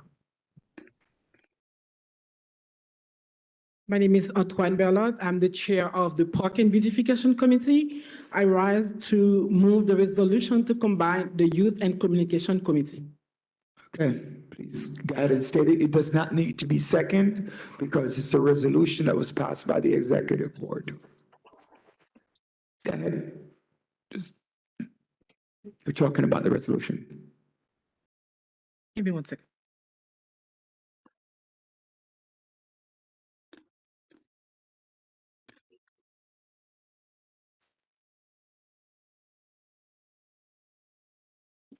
Let me repeat that. I rise to move the resolution to combine the Youth and Communication Committee. I don't know if someone else needs to second. No, it doesn't need to be second. Okay. Give me one question, because I have to explain why I said that. So from the information that I received, sometimes when there is the meeting, both people also, it's hard to get quorum for both committees. Most members of the two committees are almost the same. And I think there is an attempt by previous people to move the two committees. So combining the two committees is the education committees, the items that come to the board to vote on which of the two committees are almost the same. Therefore, there are agendas items which are voted by both the youth committee and the education committee. Are there any other comments on the floor regarding the combination amendment, adjustment to amend the bylaws to reflect that the youth and education become one? Go ahead.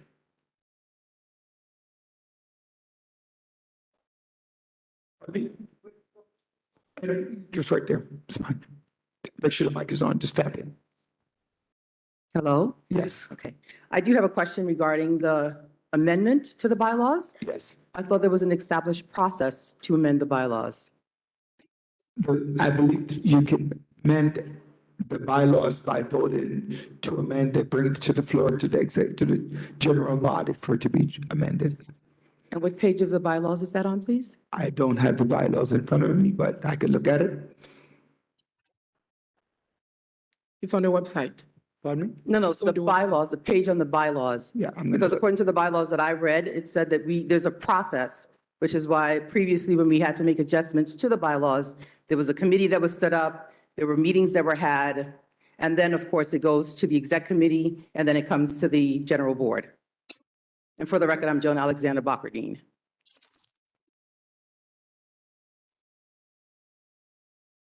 Can you give me 1 second to look it up?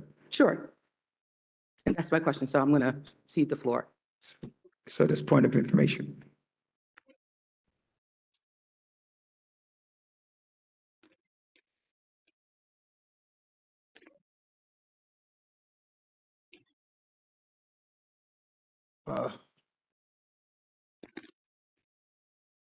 Is anyone speaking in favor of or against the bylaws while I look this up?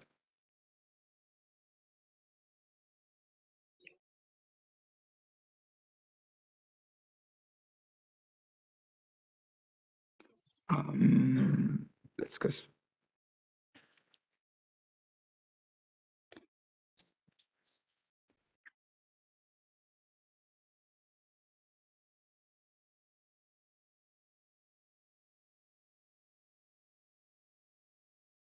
Sorry, give me,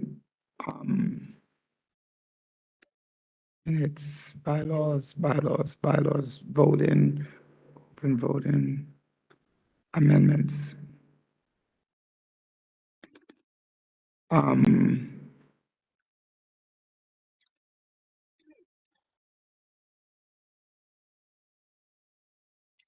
Okay, so here's what it says.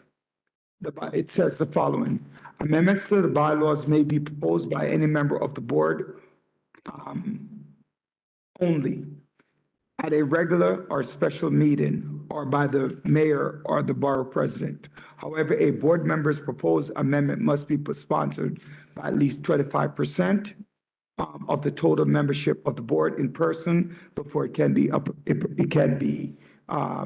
acted upon. So this is a resolution passed by the executive body, which is more than 25% of the board, according to what the bylaw says. Okay? So therefore, it's in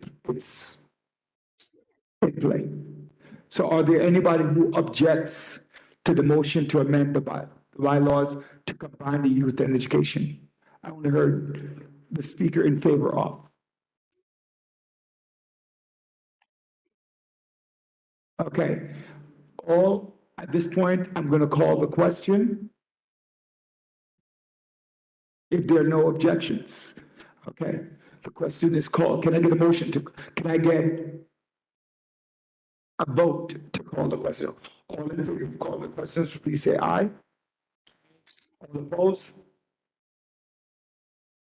All in favor of combining the youth and education to amend the bylaws to reflect the combination of youth and education, please say, I'm sorry, please raise your hand.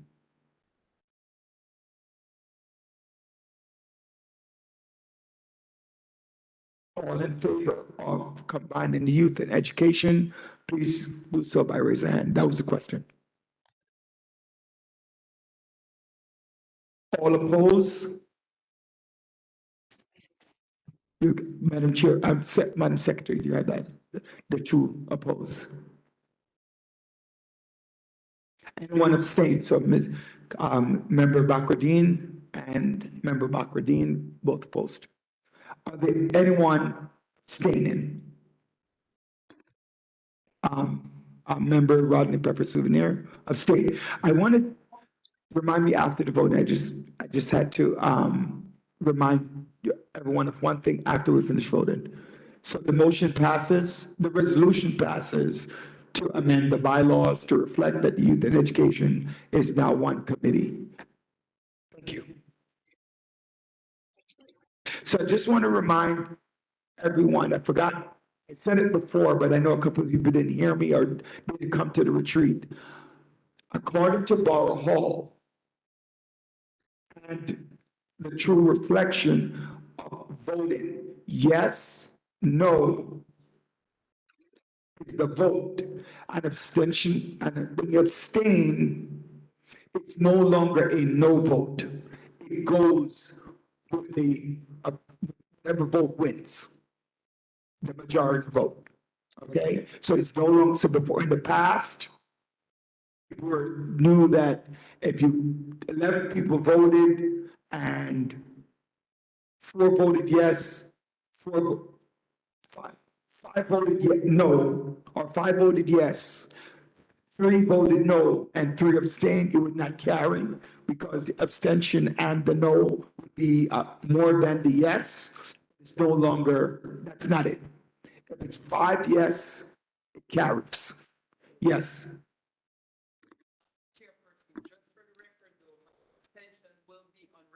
Yes. But I just, in the past, people didn't know that. They assumed it was vote abstain and it would be a no. It's not a no. Okay, there's another resolution on the floor.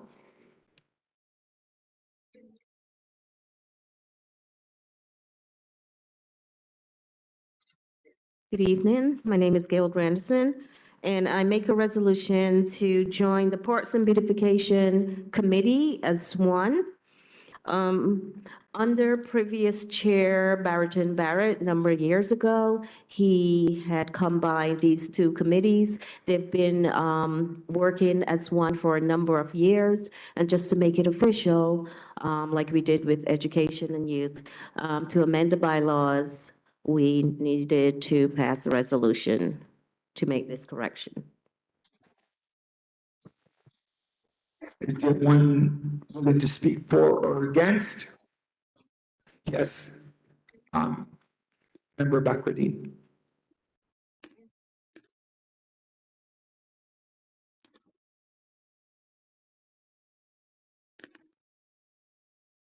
I rise to speak in favor of merging the committee. It has been merged for many, many cycles now, and the work that they've been doing is exemplary. The events that they put on, the engagement in the community, the refreshing and the beautification of our parks, and the partnerships with sanitation, et cetera, has been exactly what the community requires. So I rise in favor of the merger of the combination of these two committees. Thank you. Thank you. Thank you. Is there anyone speaking against the resolution? Seeing none, I feel a readiness to call the question. All in favor of calling the question, please say aye. Aye. All opposed? The question has been called. All in favor of officially combining, according to the bylaws, the Parks and Beautification, please do so by raising your hand.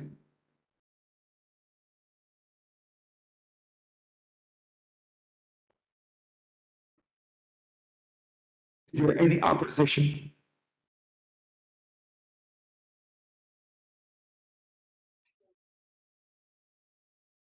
Any abstention? The vote carries to combine Parks and Beautification. Thank you. Video conferencing, Mr. Prasad.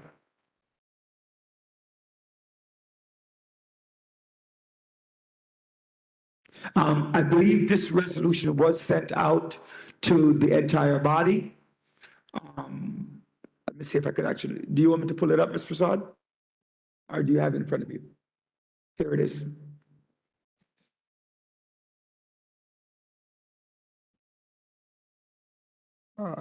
Sorry.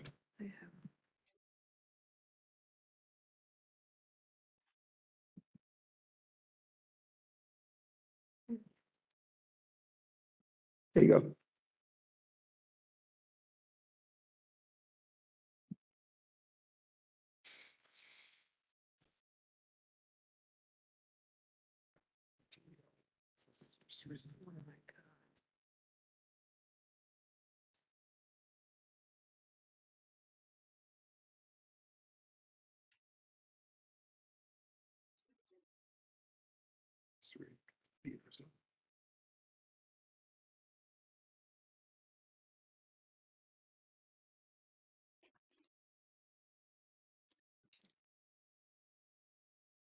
Let's see.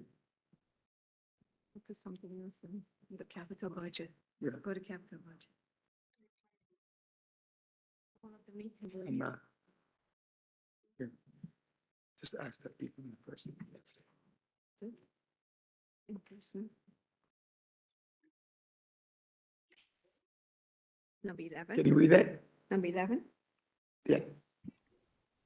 Just ask to be in person.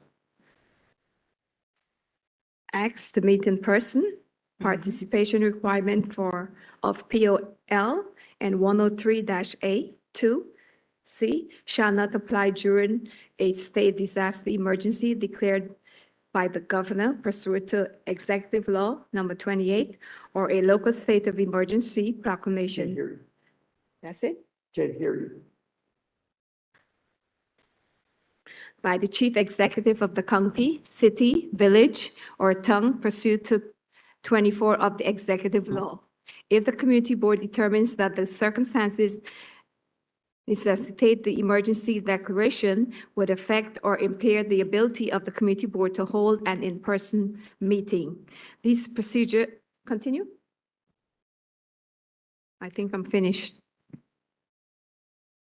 Wait, Say it again.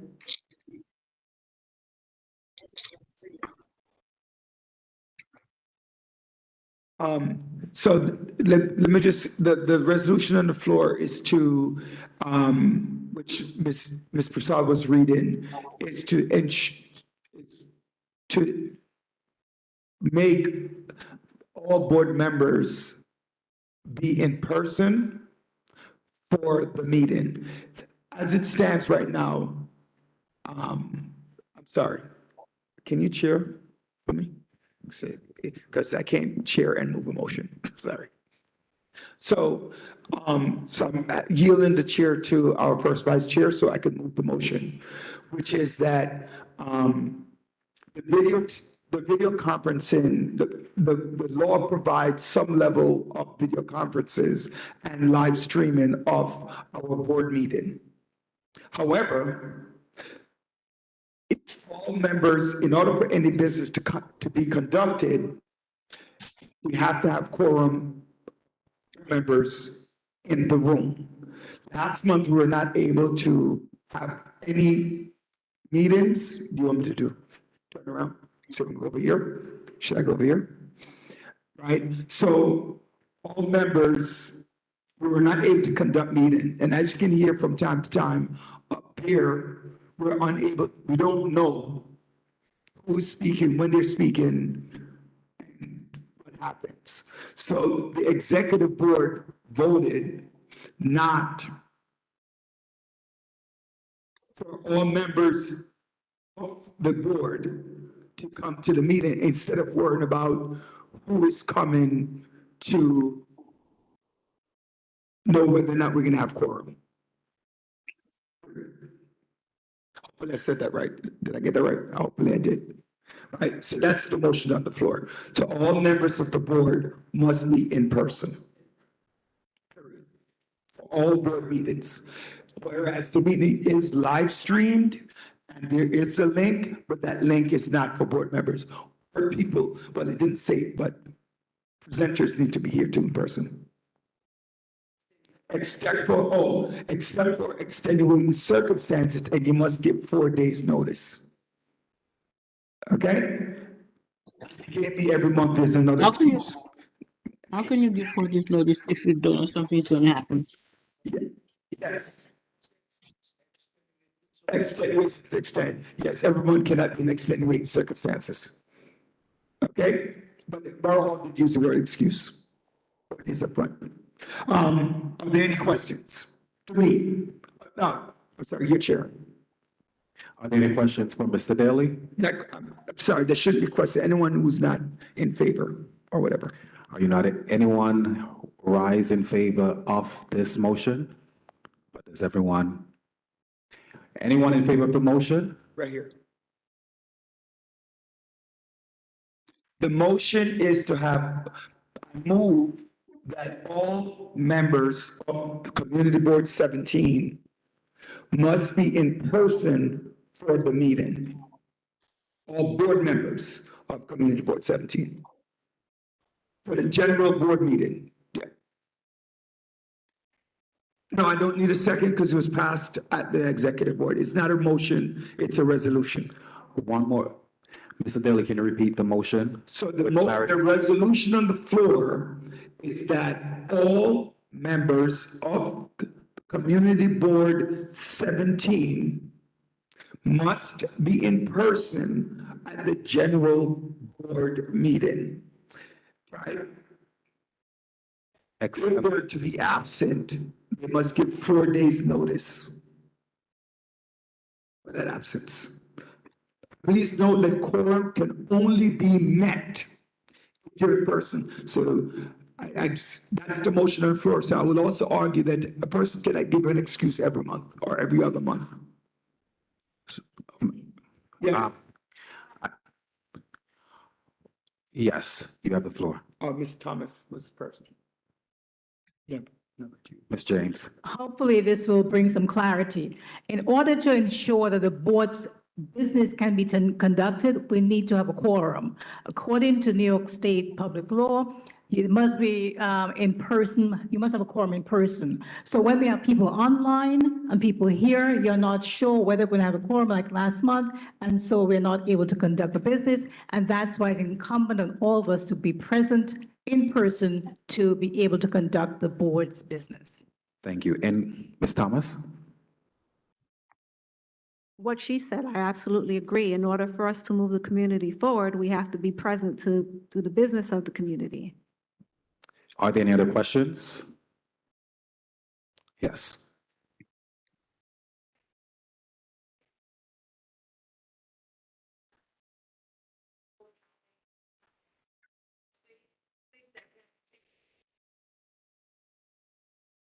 Do you want to answer? Yes. It's not that you have to establish quorum in person before anything else. So if you don't have, like last month, we had more than enough members, both online and in person, but we couldn't do any business because we didn't have quorum established in person.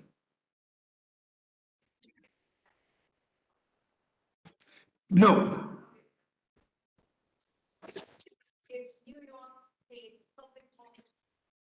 I think whatever the number that Ms. Prasad read, I don't remember what the law was. But it is in the whereas, and you did get it. All board members got it in their email. Okay. Are there any other questions online, Ms. Thomas? That's one question whether members of the community, there was one question whether members of the community could vote on this. Okay, we only accept board members' questions. All right, so now we're going to take a vote. Would anyone like to second this motion? Okay, so it's a vote? Is a Resolution. motion. All right. All in favor of the motion made, the resolution made by Mr. Daly, please raise your hands.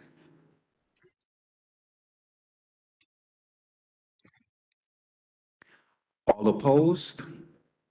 Anyone opposed? We have one hand. Two. Any abstention? All right.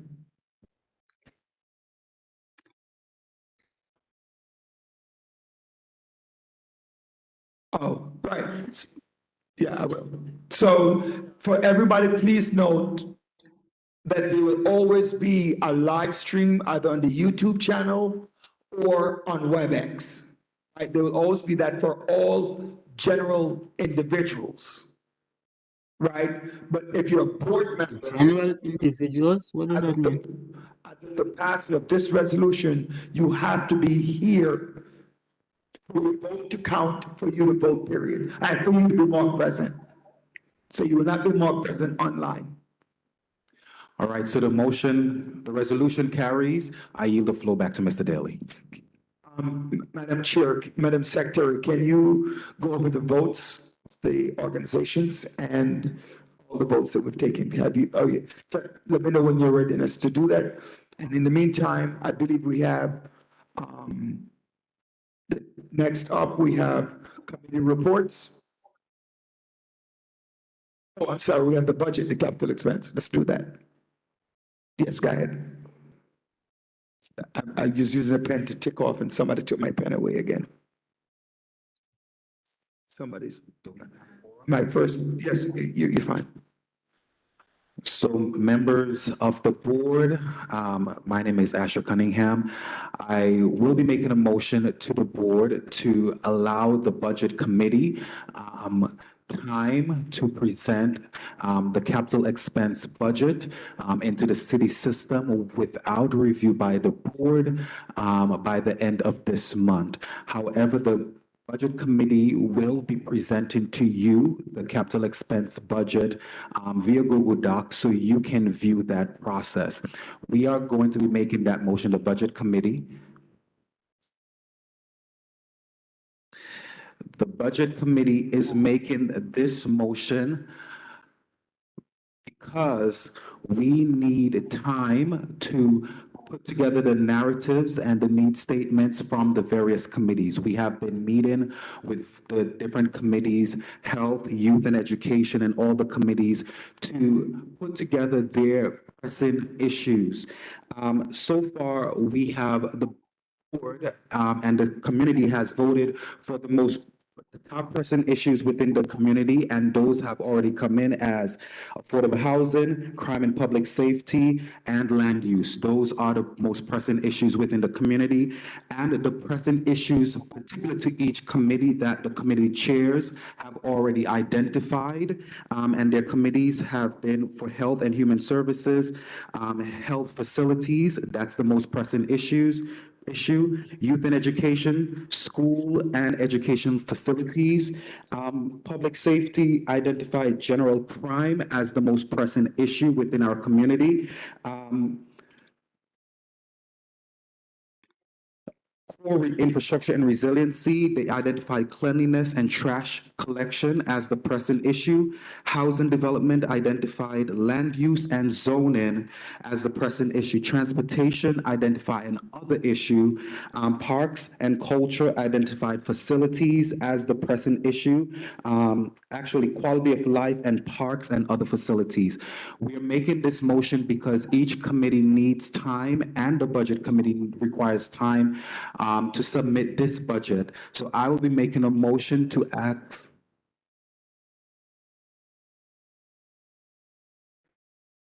Mhm. Yes.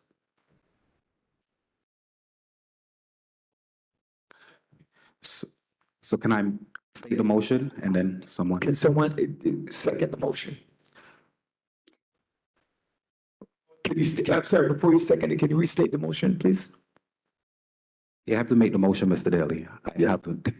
So the Budget Committee motions to the board to allow us time by the end of the month to submit without the board's vote to submit the capital expense budget. However, allowing us the time to present you before the month end a copy of that submission.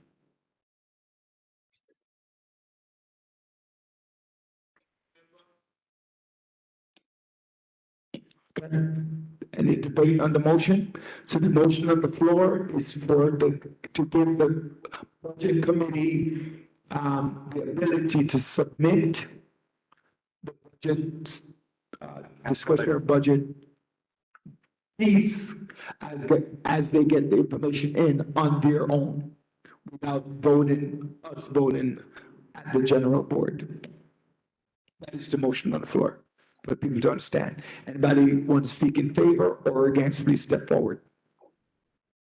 I have a question. Have we So, ascertained? Point of information? You have a point of information?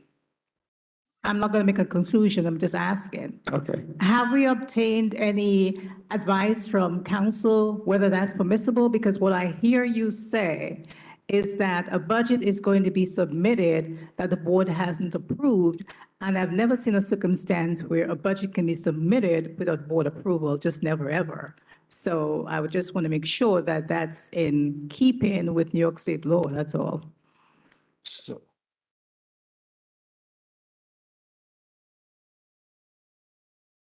the motion is with approval tonight with submission later. So you approve it? Correct. I'm sorry, can you state that again? I don't think everyone heard.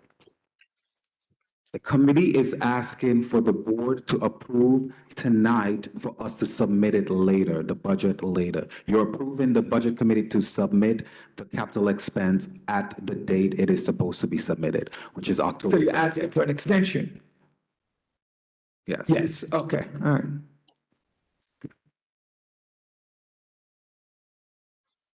So we will submit it to DCP. Okay. And so we will also share with the members a Google Doc so you can comment and review the budget as before we submit. So you will have an opportunity to comment and review the budget before it's being submitted. So I have a question to make it a motion. So I just want to be clear that you're asking for more time to be able to get the things done and submit it to everyone. Correct. Okay, right. Thank you. Are there anyone who's speaking in favor or against the motion? Seeing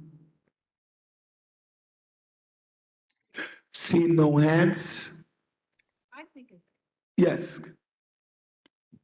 I speak in favor to Mara Thomas, Secretary, because the process unfortunately got started a little bit late. There was a little bit of tension in the beginning of the process, which caused us to begin taking the information late. And so he does need more time to get more information and allow it to disseminate through the community.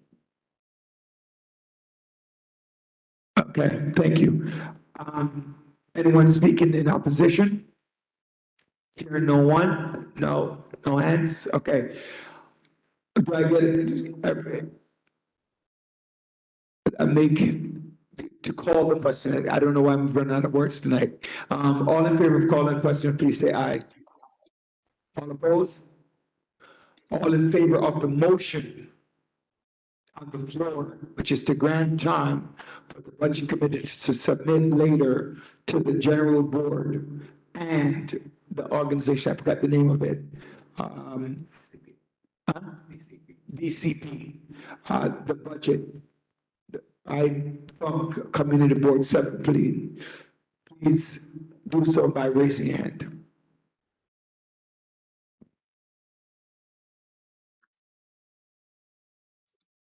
Anyone opposed, please raise your hand.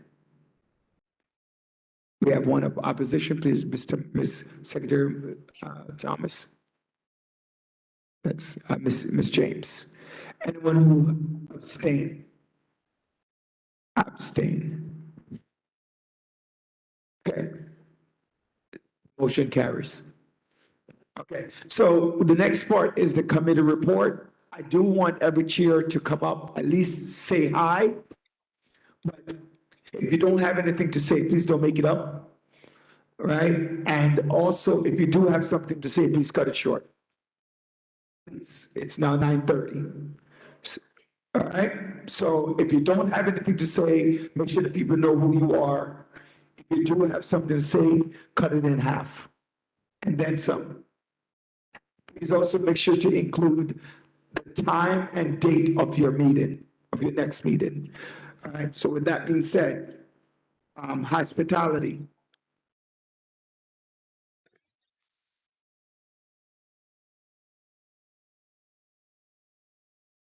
And I'll come up here because we don't have to switch the camera around. Charles Galbraith, hospitality. I apologize, I have to step. My mother's in town, so mama's. Hi, mommy. Mama's important. Wanted to note several things.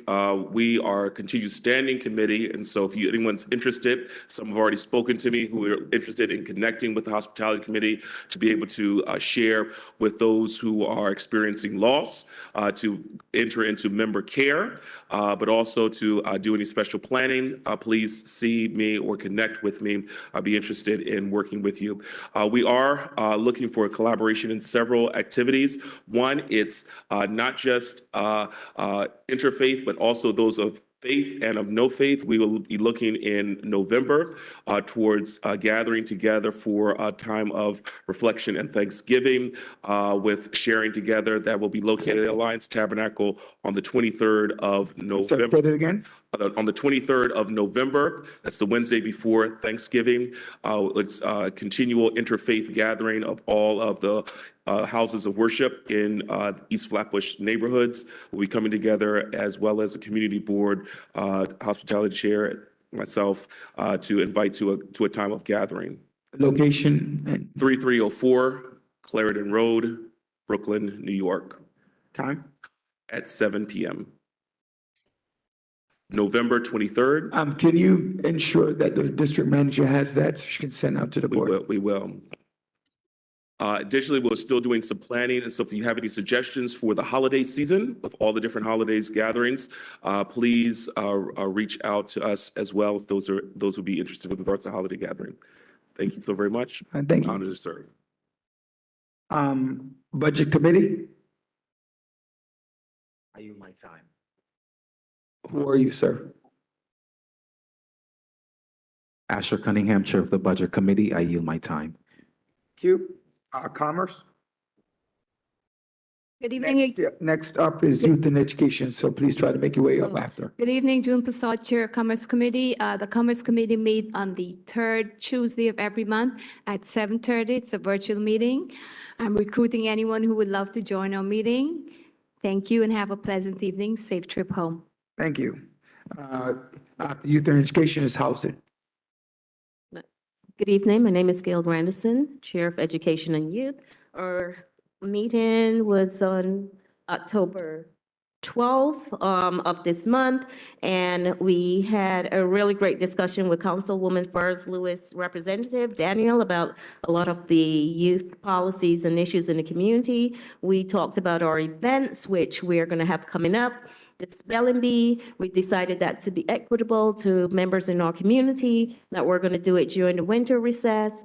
We have Cops and Kids, that's another event coming up. Ms. Backerdine and Ms. Reddock are the co-chairs for that committee. It's where young people are speaking with cops. If you have any young people that you would like to be involved in this, please reach out to them. And then our Career and Technical Education Forum, the chair for that subcommittee is Mr. Lewis, and that is going to be either in May or June. More information forthcoming. Thank you.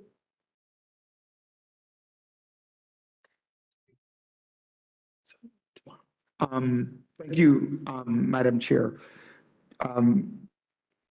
Sir Chair? Oh, wait, Housing. Oh, Madam Chair, sorry. Good evening, everyone. Pearline Fields, Housing Committee. I don't have a lot now. We did have a meeting and we had some people, more than 2 people show up this time, which is great. And we decided that we're going to do a bit of a town hall in a couple of months, and we're going to combine with CB 14 and CB 9. So I've been in contact with both committees, and well, both chairs of the committees. And I had a conversation with the CB14 one, and we're going to decide which days is going to come and how we're going to go about it. So this way we can invite electeds to come by and answer all of our questions. So one meeting is going to be, we're going to get all the information from you and the type of questions that we want to present to them. And then we're going to invite the electeds. We're looking further about December or January because it's too soon to do it in November.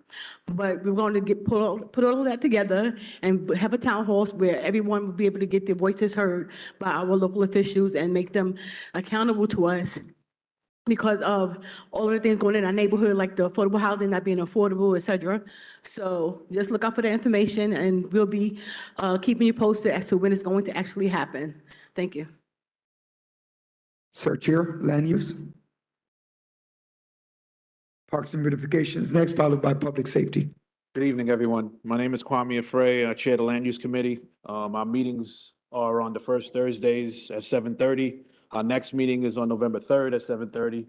For specifics, 2 key points.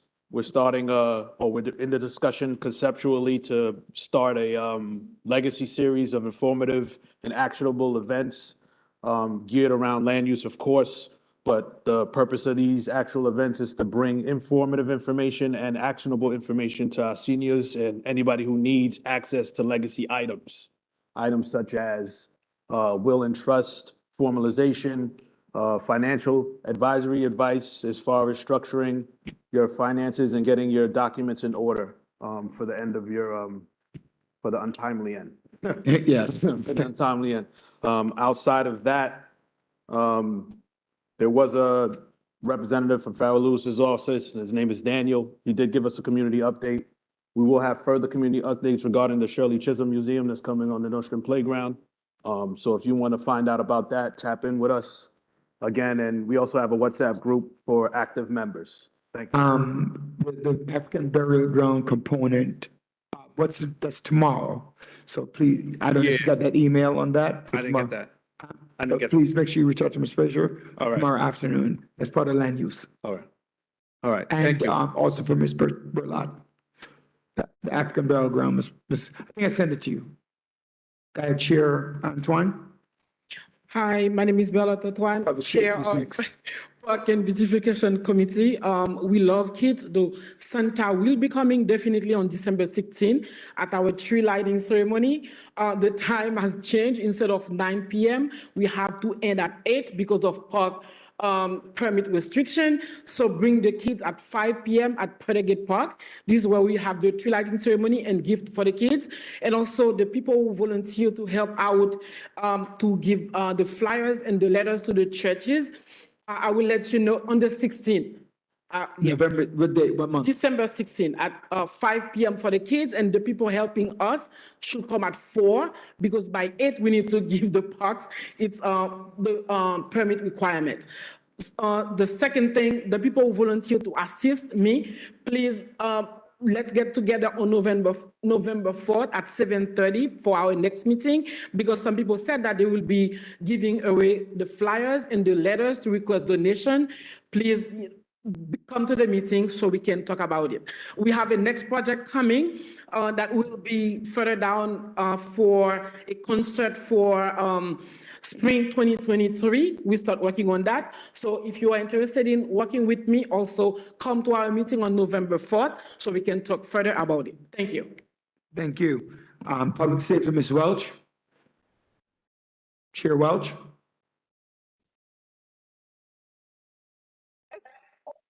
Yes, we can hear you. Oh, okay. Sorry.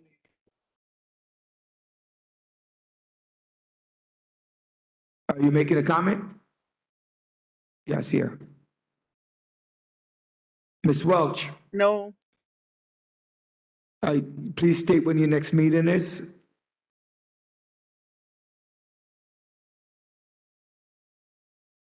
Ms. Welch? Okay, so I believe the next public safety meeting is on Wednesday. Ms. Frazier? The next public safety meeting is on Wednesday, the 26th. On Wednesday, the 26th, please look out for the link. Sanitation, he's not here. Social services, she's not here. Transportation, he's not here. Personnel.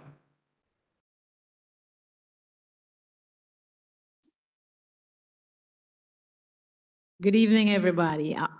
I'm Rose Graham, Chair of the Personnel Committee. It's not a long report. However, we've been in the process of finding to replace our Assistant District Manager. We have reviewed resumes and we will begin the interview process shortly. And in addition, the district office is severely short-staffed as one of our office personnel is out. But this has been very challenging. However, we're working in getting the matter resolved. For the meeting date, I don't have the date, but it will be early November. And that is the end of my report. Thank you. All right, thank you. Personnel Block Association, Postal Services.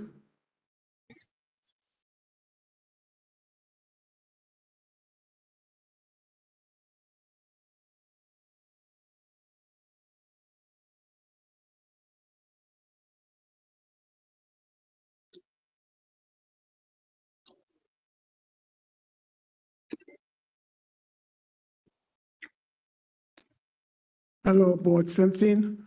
Again, I haven't got any report, but I can say that it seems everything's going all right with the post office because I haven't been getting any report from Ms. Fraser from the committee board. So hopefully everything will continue like this for the ending of the year. It's my report. Thank you. All right, thank you. The post communications. I yield my time. Thank you. Bylaws is not yet. Communications. Kings County rezoning. I'm speeding. Assemblywoman, you're next. So you can start stepping down upon the nice seat. Yeah, I know. Sabrina is here from. Good evening, Jill James, Chair of the Rezoning Lewis. Committee. I invite you to join the meeting, which will be held on Tuesday, next Tuesday at 7:30.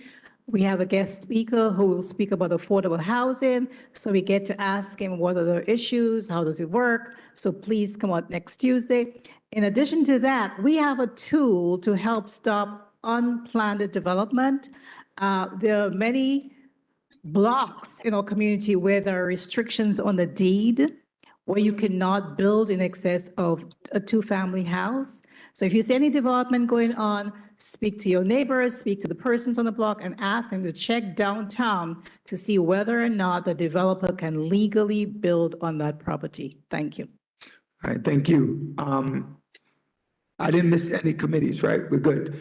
Assemblywoman, Monique Chandler Waterman. You're a dancer. You could walk a little faster, with the dance step. Come on. Good night, everyone. Hello, hello. Thank you for the time. Thank you for the board. Thank you to everyone here. We have a new sign now. We are at 903 Utica Avenue. We finally got our sign up. Our number is 718-385-3336. We are having several events coming up that Dalton's supposed to be up here to talk to you about, but I guess I will be starting. So in an effort to make sure that our community members stay abreast to what Assembly District 58 is doing, what we're doing in our office, we're going to have a monthly meeting. So the first meeting is going to be this Saturday at Winthrop Campus, 905 Winthrop Street. And we're going to talk about the agenda priorities when it comes to Assembly District 58, legislative priorities as well. From our task force, I know I spoke about this before, we have several task force, public safety, mental health, small business and nonprofit. We also have faith leaders, quality of life. I feel like I'm missing one, but you get the point. And those committees those task forces are making sure not only we're talking about what the priorities are, but we're walking out in the community. We have a member right here from our public safety task force. You can shake. We're getting our youth civically engaged in the process. And we also are, in addition to the meeting that's happening this Saturday from 2 to 4, we are having a public service loan. We talked about that last time where you could zero out your loans. We are having that meeting on Monday virtually from 4 to 6. We have those flyers in the back. We also have the sanitation work exam prep. That's going to be on Saturday from 10 to 12. And we're doing a shredding event. Public service loan forgiveness on Monday from 6 to 7:30. And we have a shredding event that's happening 4 to 6 by Flatbush Gardens on Brooklyn and Foster Avenue, and we will have Halloween treat giveaway as well. So we have a couple of things coming up that we'd like you to take advantage of. We heard the community and we answer that within events and making sure the agencies are out at all these events as well. So in addition to us just doing the events, we have resources, tabling, agencies that do come out to share the information. And please don't forget 988. So if you have a mental health crisis, do not call 911. You call 988 to make sure you get a mental health professional. The police is not equipped to deal with those who have a mental health crisis. So we just want to make sure we have that. And in honor of Domestic Violence Awareness Month, I learned a little tidbit that if someone is in distress and they can't speak on a phone, you can text 911. And they can get response. Did you know about that? That's been out for 5 years. I didn't know that neither. So I'm seeing some surprised faces. And of course, I got my mammogram done yesterday. Make sure we get our mammogram, both men and women. When it comes to domestic violence, it's a man and a woman issue as well. So we want to make sure that you know the support is out there and make sure that we are utilizing our resources. So, and as you know, Dalton Robinson is our office manager who normally attend these meetings, and my chief of staff is Chinua Duke. So thank you so much for your time. Thank you, board. Thank you, everyone here. I appreciate you. Thank you. Thank you. All right. We have a presentation. I know I see you. So while Sabrina comes up, Mr. Jesus comes up, and you'll come together. You and Debbie are coming together. All right, come on up. While Ms. JL gets herself prepared, The two of you can come right up. Dalton, are you going to be presenting as well? That was good. All right, perfect. Okay. Did you sign it? Okay.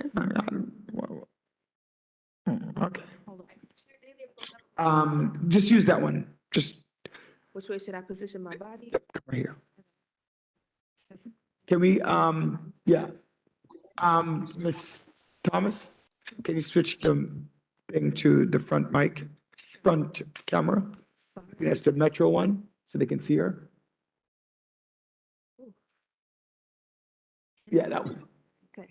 Go ahead. All right, so good evening, everyone. My name is Sabrina DeJus. I'm the Constituent Service Liaison for Councilmember Farah Lewis, and I just have some quick announcements for you in terms of community events the office is hosting this month. We are hosting our Know Your Rights Workshop October 25th from 6 p.m. to 7:30 p.m. at 2182 Flatbush Avenue. And our annual Take a Stand series, which just falls under, is our Fitness and Self-Defense Workshop on Thursday, October 27th, 6 p.m. to 8 p.m. at Flatlands Reformed Church. And then our last part of the series is our health fair taking place next weekend, Saturday, October 29th, from 10 a.m. to 4 p.m. at the Flatbush YMCA, 1401 Flatbush Avenue. And I did bring some flyers, so it's on the table, and we will make sure that everyone on the call can also receive a digital copy. And our office provides the following in-person services: immigration every Tuesday by appointment only, and housing services every Wednesday. You're free to make an appointment or walk in. And we were able to successfully host our neighborhood assemblies for participatory budgeting. I finally said that word correctly. We want to thank everyone who came out and gave their ideas. We will be sending all the ideas to City Council by the end of this week. If there's any additional ideas that people do have, feel free to call the office. We are more than happy to take in all the ideas of any projects you would like to see in District 45. And our office is located at 1434 Flatbush Avenue between Farragut and Glenwood. Office number 718-629-2900, and our email district45@council.nyc.gov. That's it. Ms. Lewis? Thank you. Good evening, Community Board 17 Chair and everyone on the dais. Yes, following. All right. Okay, so my name is Debbie Lewis. I'm the Deputy Chief of Staff to Assemblymember Brian Cunningham. I was trying to share the flyers on the laptop, but it's not allowing me to. Our office is 249 Empire Boulevard, corner of Rogers Avenue. We just had a grand opening a few weeks ago, and the sign is up. We have a number of events coming up. Wednesdays, we are hosting for the next 9 weeks citizenship classes, and you have to schedule by appointment. It is a 2-hour class, and you have to contact us to register, and we have attorneys that can also provide support. We have homework help for all ages on Wednesdays and Fridays from 4 p.m. to 6 p.m., and you can walk in and get homework help. We are also doing a congressional app challenge in partnership with Councilmember Rita Joseph, and spearheaded by Congresswoman Yvette D. Clarke. Our contact phone number is 718-771-3105. Next week, we have a number of events in honor of Pregnancy and Infant Awareness Month. We are hosting events. The 25th is a screening of Aftershock, which is on Hulu, with the producer of that film. And it's also going to be a discussion with the fathers who have experienced loss after pregnancy and infant loss. The 27th is a moment for mothers, where we're having candle making and painting. On the 29th, we're having a mammogram and health screening. See, just make sure I don't forget anything else. All right, and if you have any questions, you can contact me. I also dropped my information in the chat below. And again, greetings from Assemblymember Brian Cunningham. Thank you. Thank you. Lisa Derrick. Thank you, Ms. Lewis. Yes. Good evening, everybody. My turn Yeah. now. Woo. She done. No, not yet. You're gonna say Good it evening. out when she's done. Go ahead. Good evening, everyone. My name is Lisa Derrick. I am the Chief of Staff of Assemblymember Rodney Bouchard Hermelin. I am here on her behalf today as she's not able to join us. Although she wished she could, she's at home enjoying her beautiful baby boy, which she's just had the last 2 weeks. Daniel John Jack Hermeline. On behalf of the Assembly member, I would like to thank all of you who have shared overwhelmingly your best wishes and congratulations to her. So thank you for that. Just want to give you a couple of updates, legislative updates. Just recently, I think a week ago, Governor Kathy Hochul signed into law 2 of the bills that Assemblymember Bishop Hermelin has sponsored, 2 MWBE bills. One of the bills allows MWBEs to refinance their existing debt with funds from Minority and Women-Owned Business Development and Lending Program funding.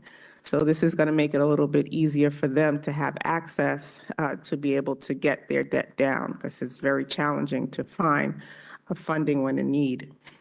The other bill is a New York City MWBE bill, which allows MWBEs, again, minority and women-owned business enterprises, to award contracts up to $1 million now.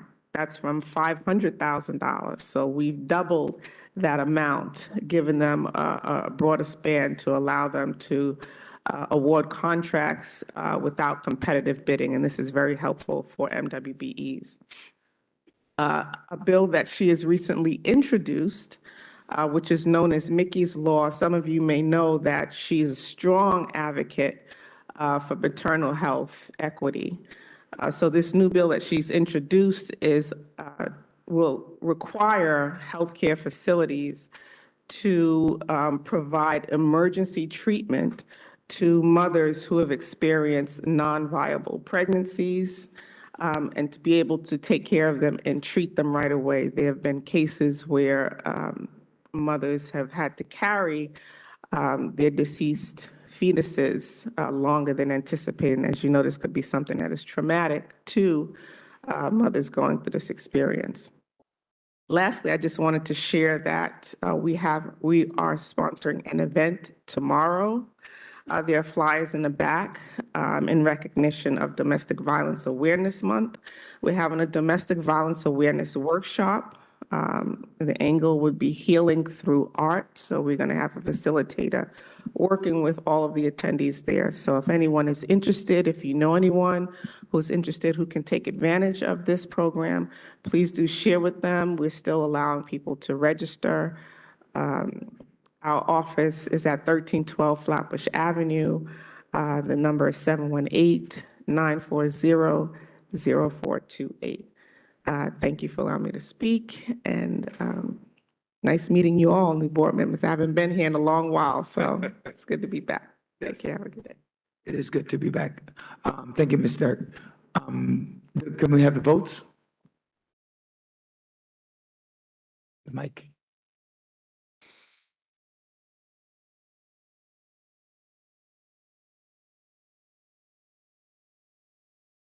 Just all of them.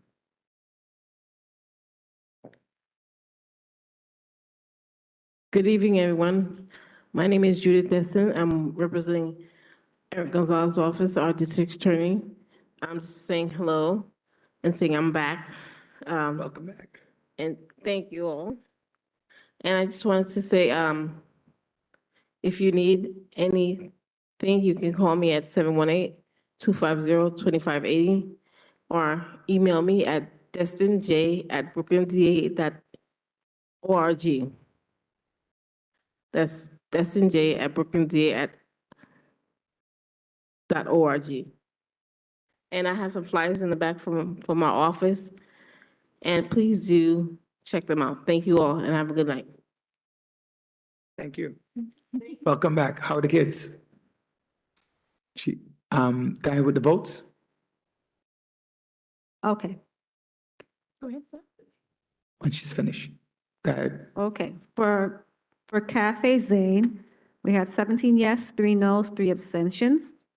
For Julian, what's it called? For Club Julian's, we have 17 yeses and 6 abstentions. For Partners LLC, we've got 17 yeses, 1 recusal, 5 abstentions. For executive, we've got 21 yeses and 1 abstention. For M&R, we got 20 yeses, 1 no, and 1 abstention. Okay, the other resolutions and.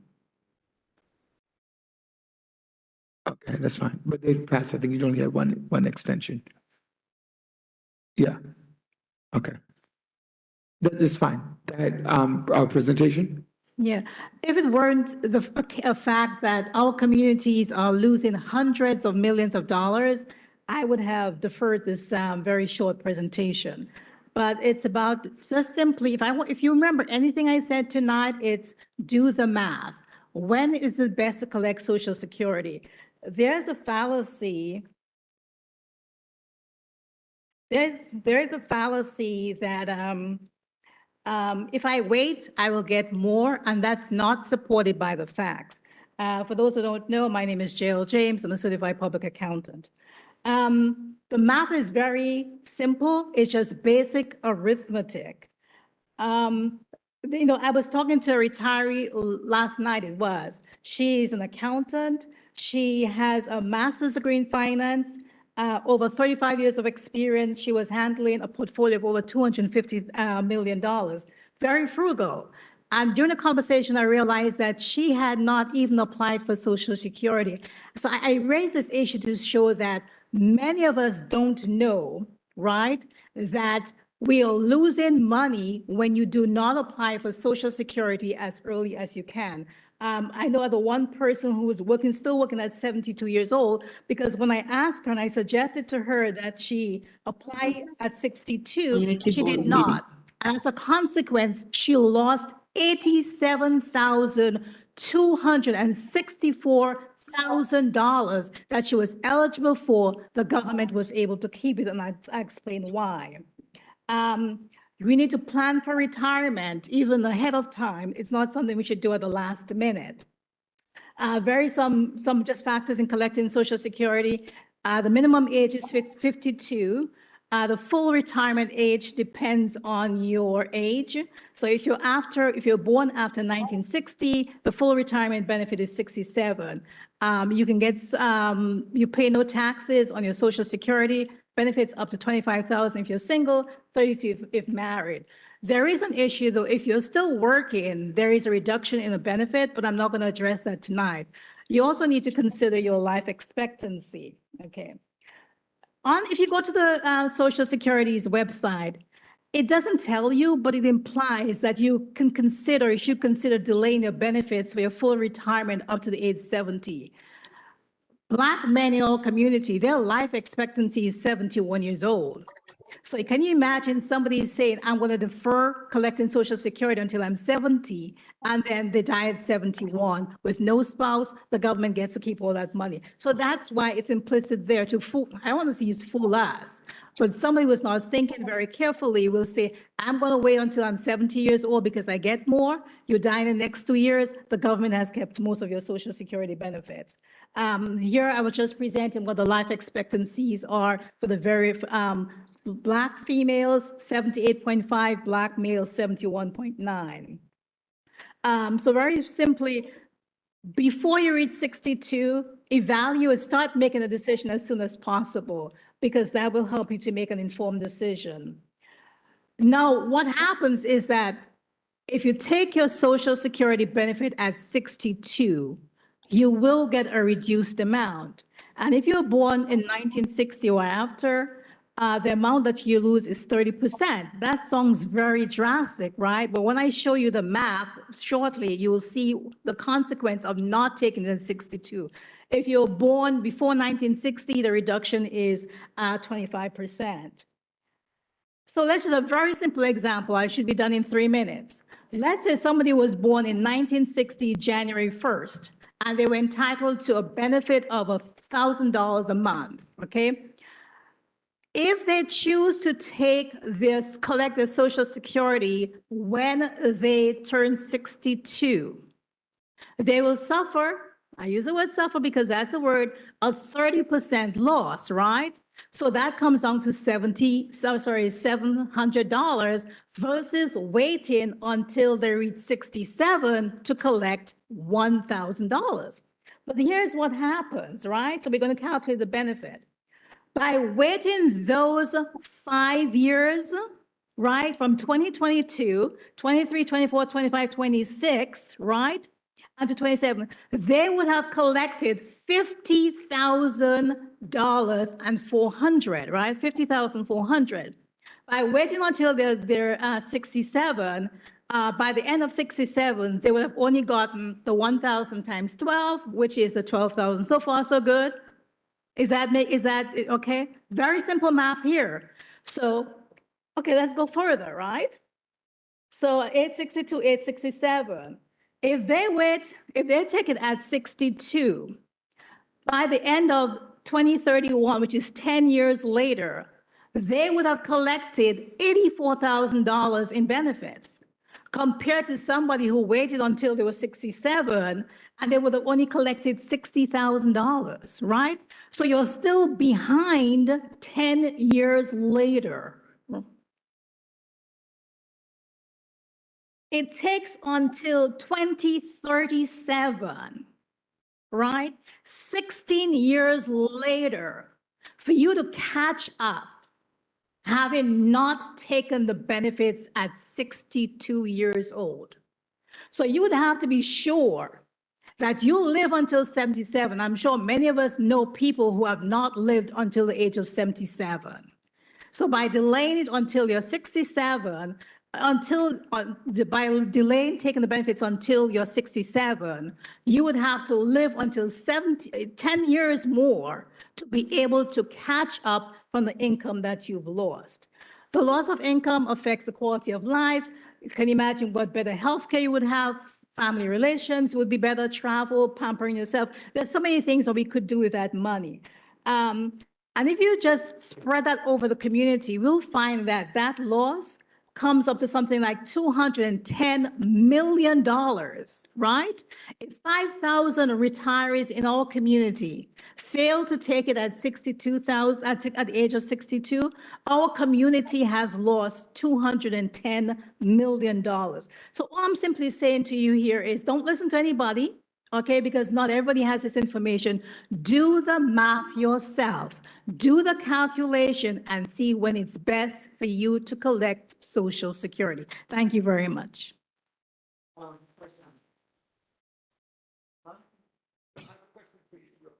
Yes.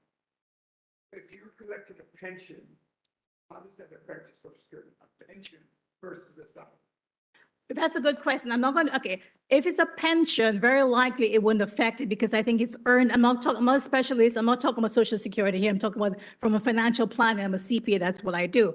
But it is based, it probably would not affect it. The reduction is based on your earned income.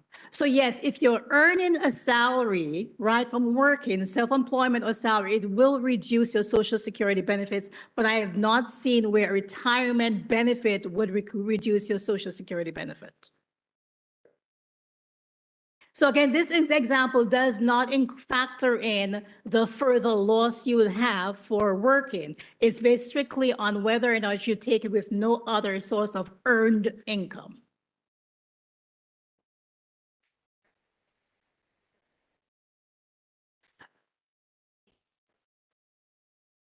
Absolutely, because up until I think the number is, and don't hold me to it, there is a certain number. So that's why you just go to the library, ask the librarian, ask your grandkids, whatever, to do the math for you. So what the key thing here is to call Social Security. Don't ask them for their opinion because they're likely, some persons may tell you to delay. Ask them two simple questions. What would I get if I collect my Social Security at 62? What would I get if I collected at 67? Based on the fact that I'm continuing to work for a couple more years. Just get the numbers and then do the math.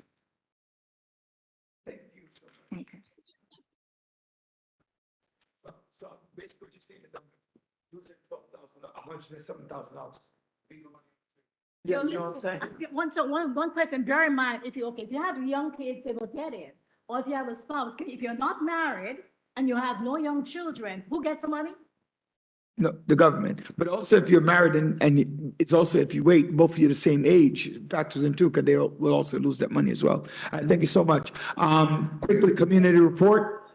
Yes.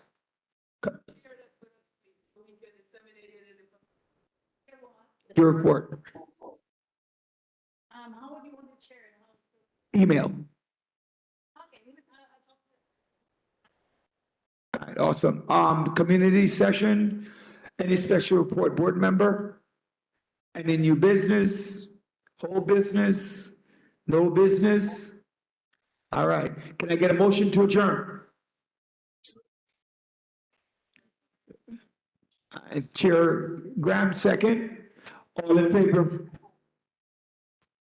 All in the night, please say aye. All opposed? Let's go home.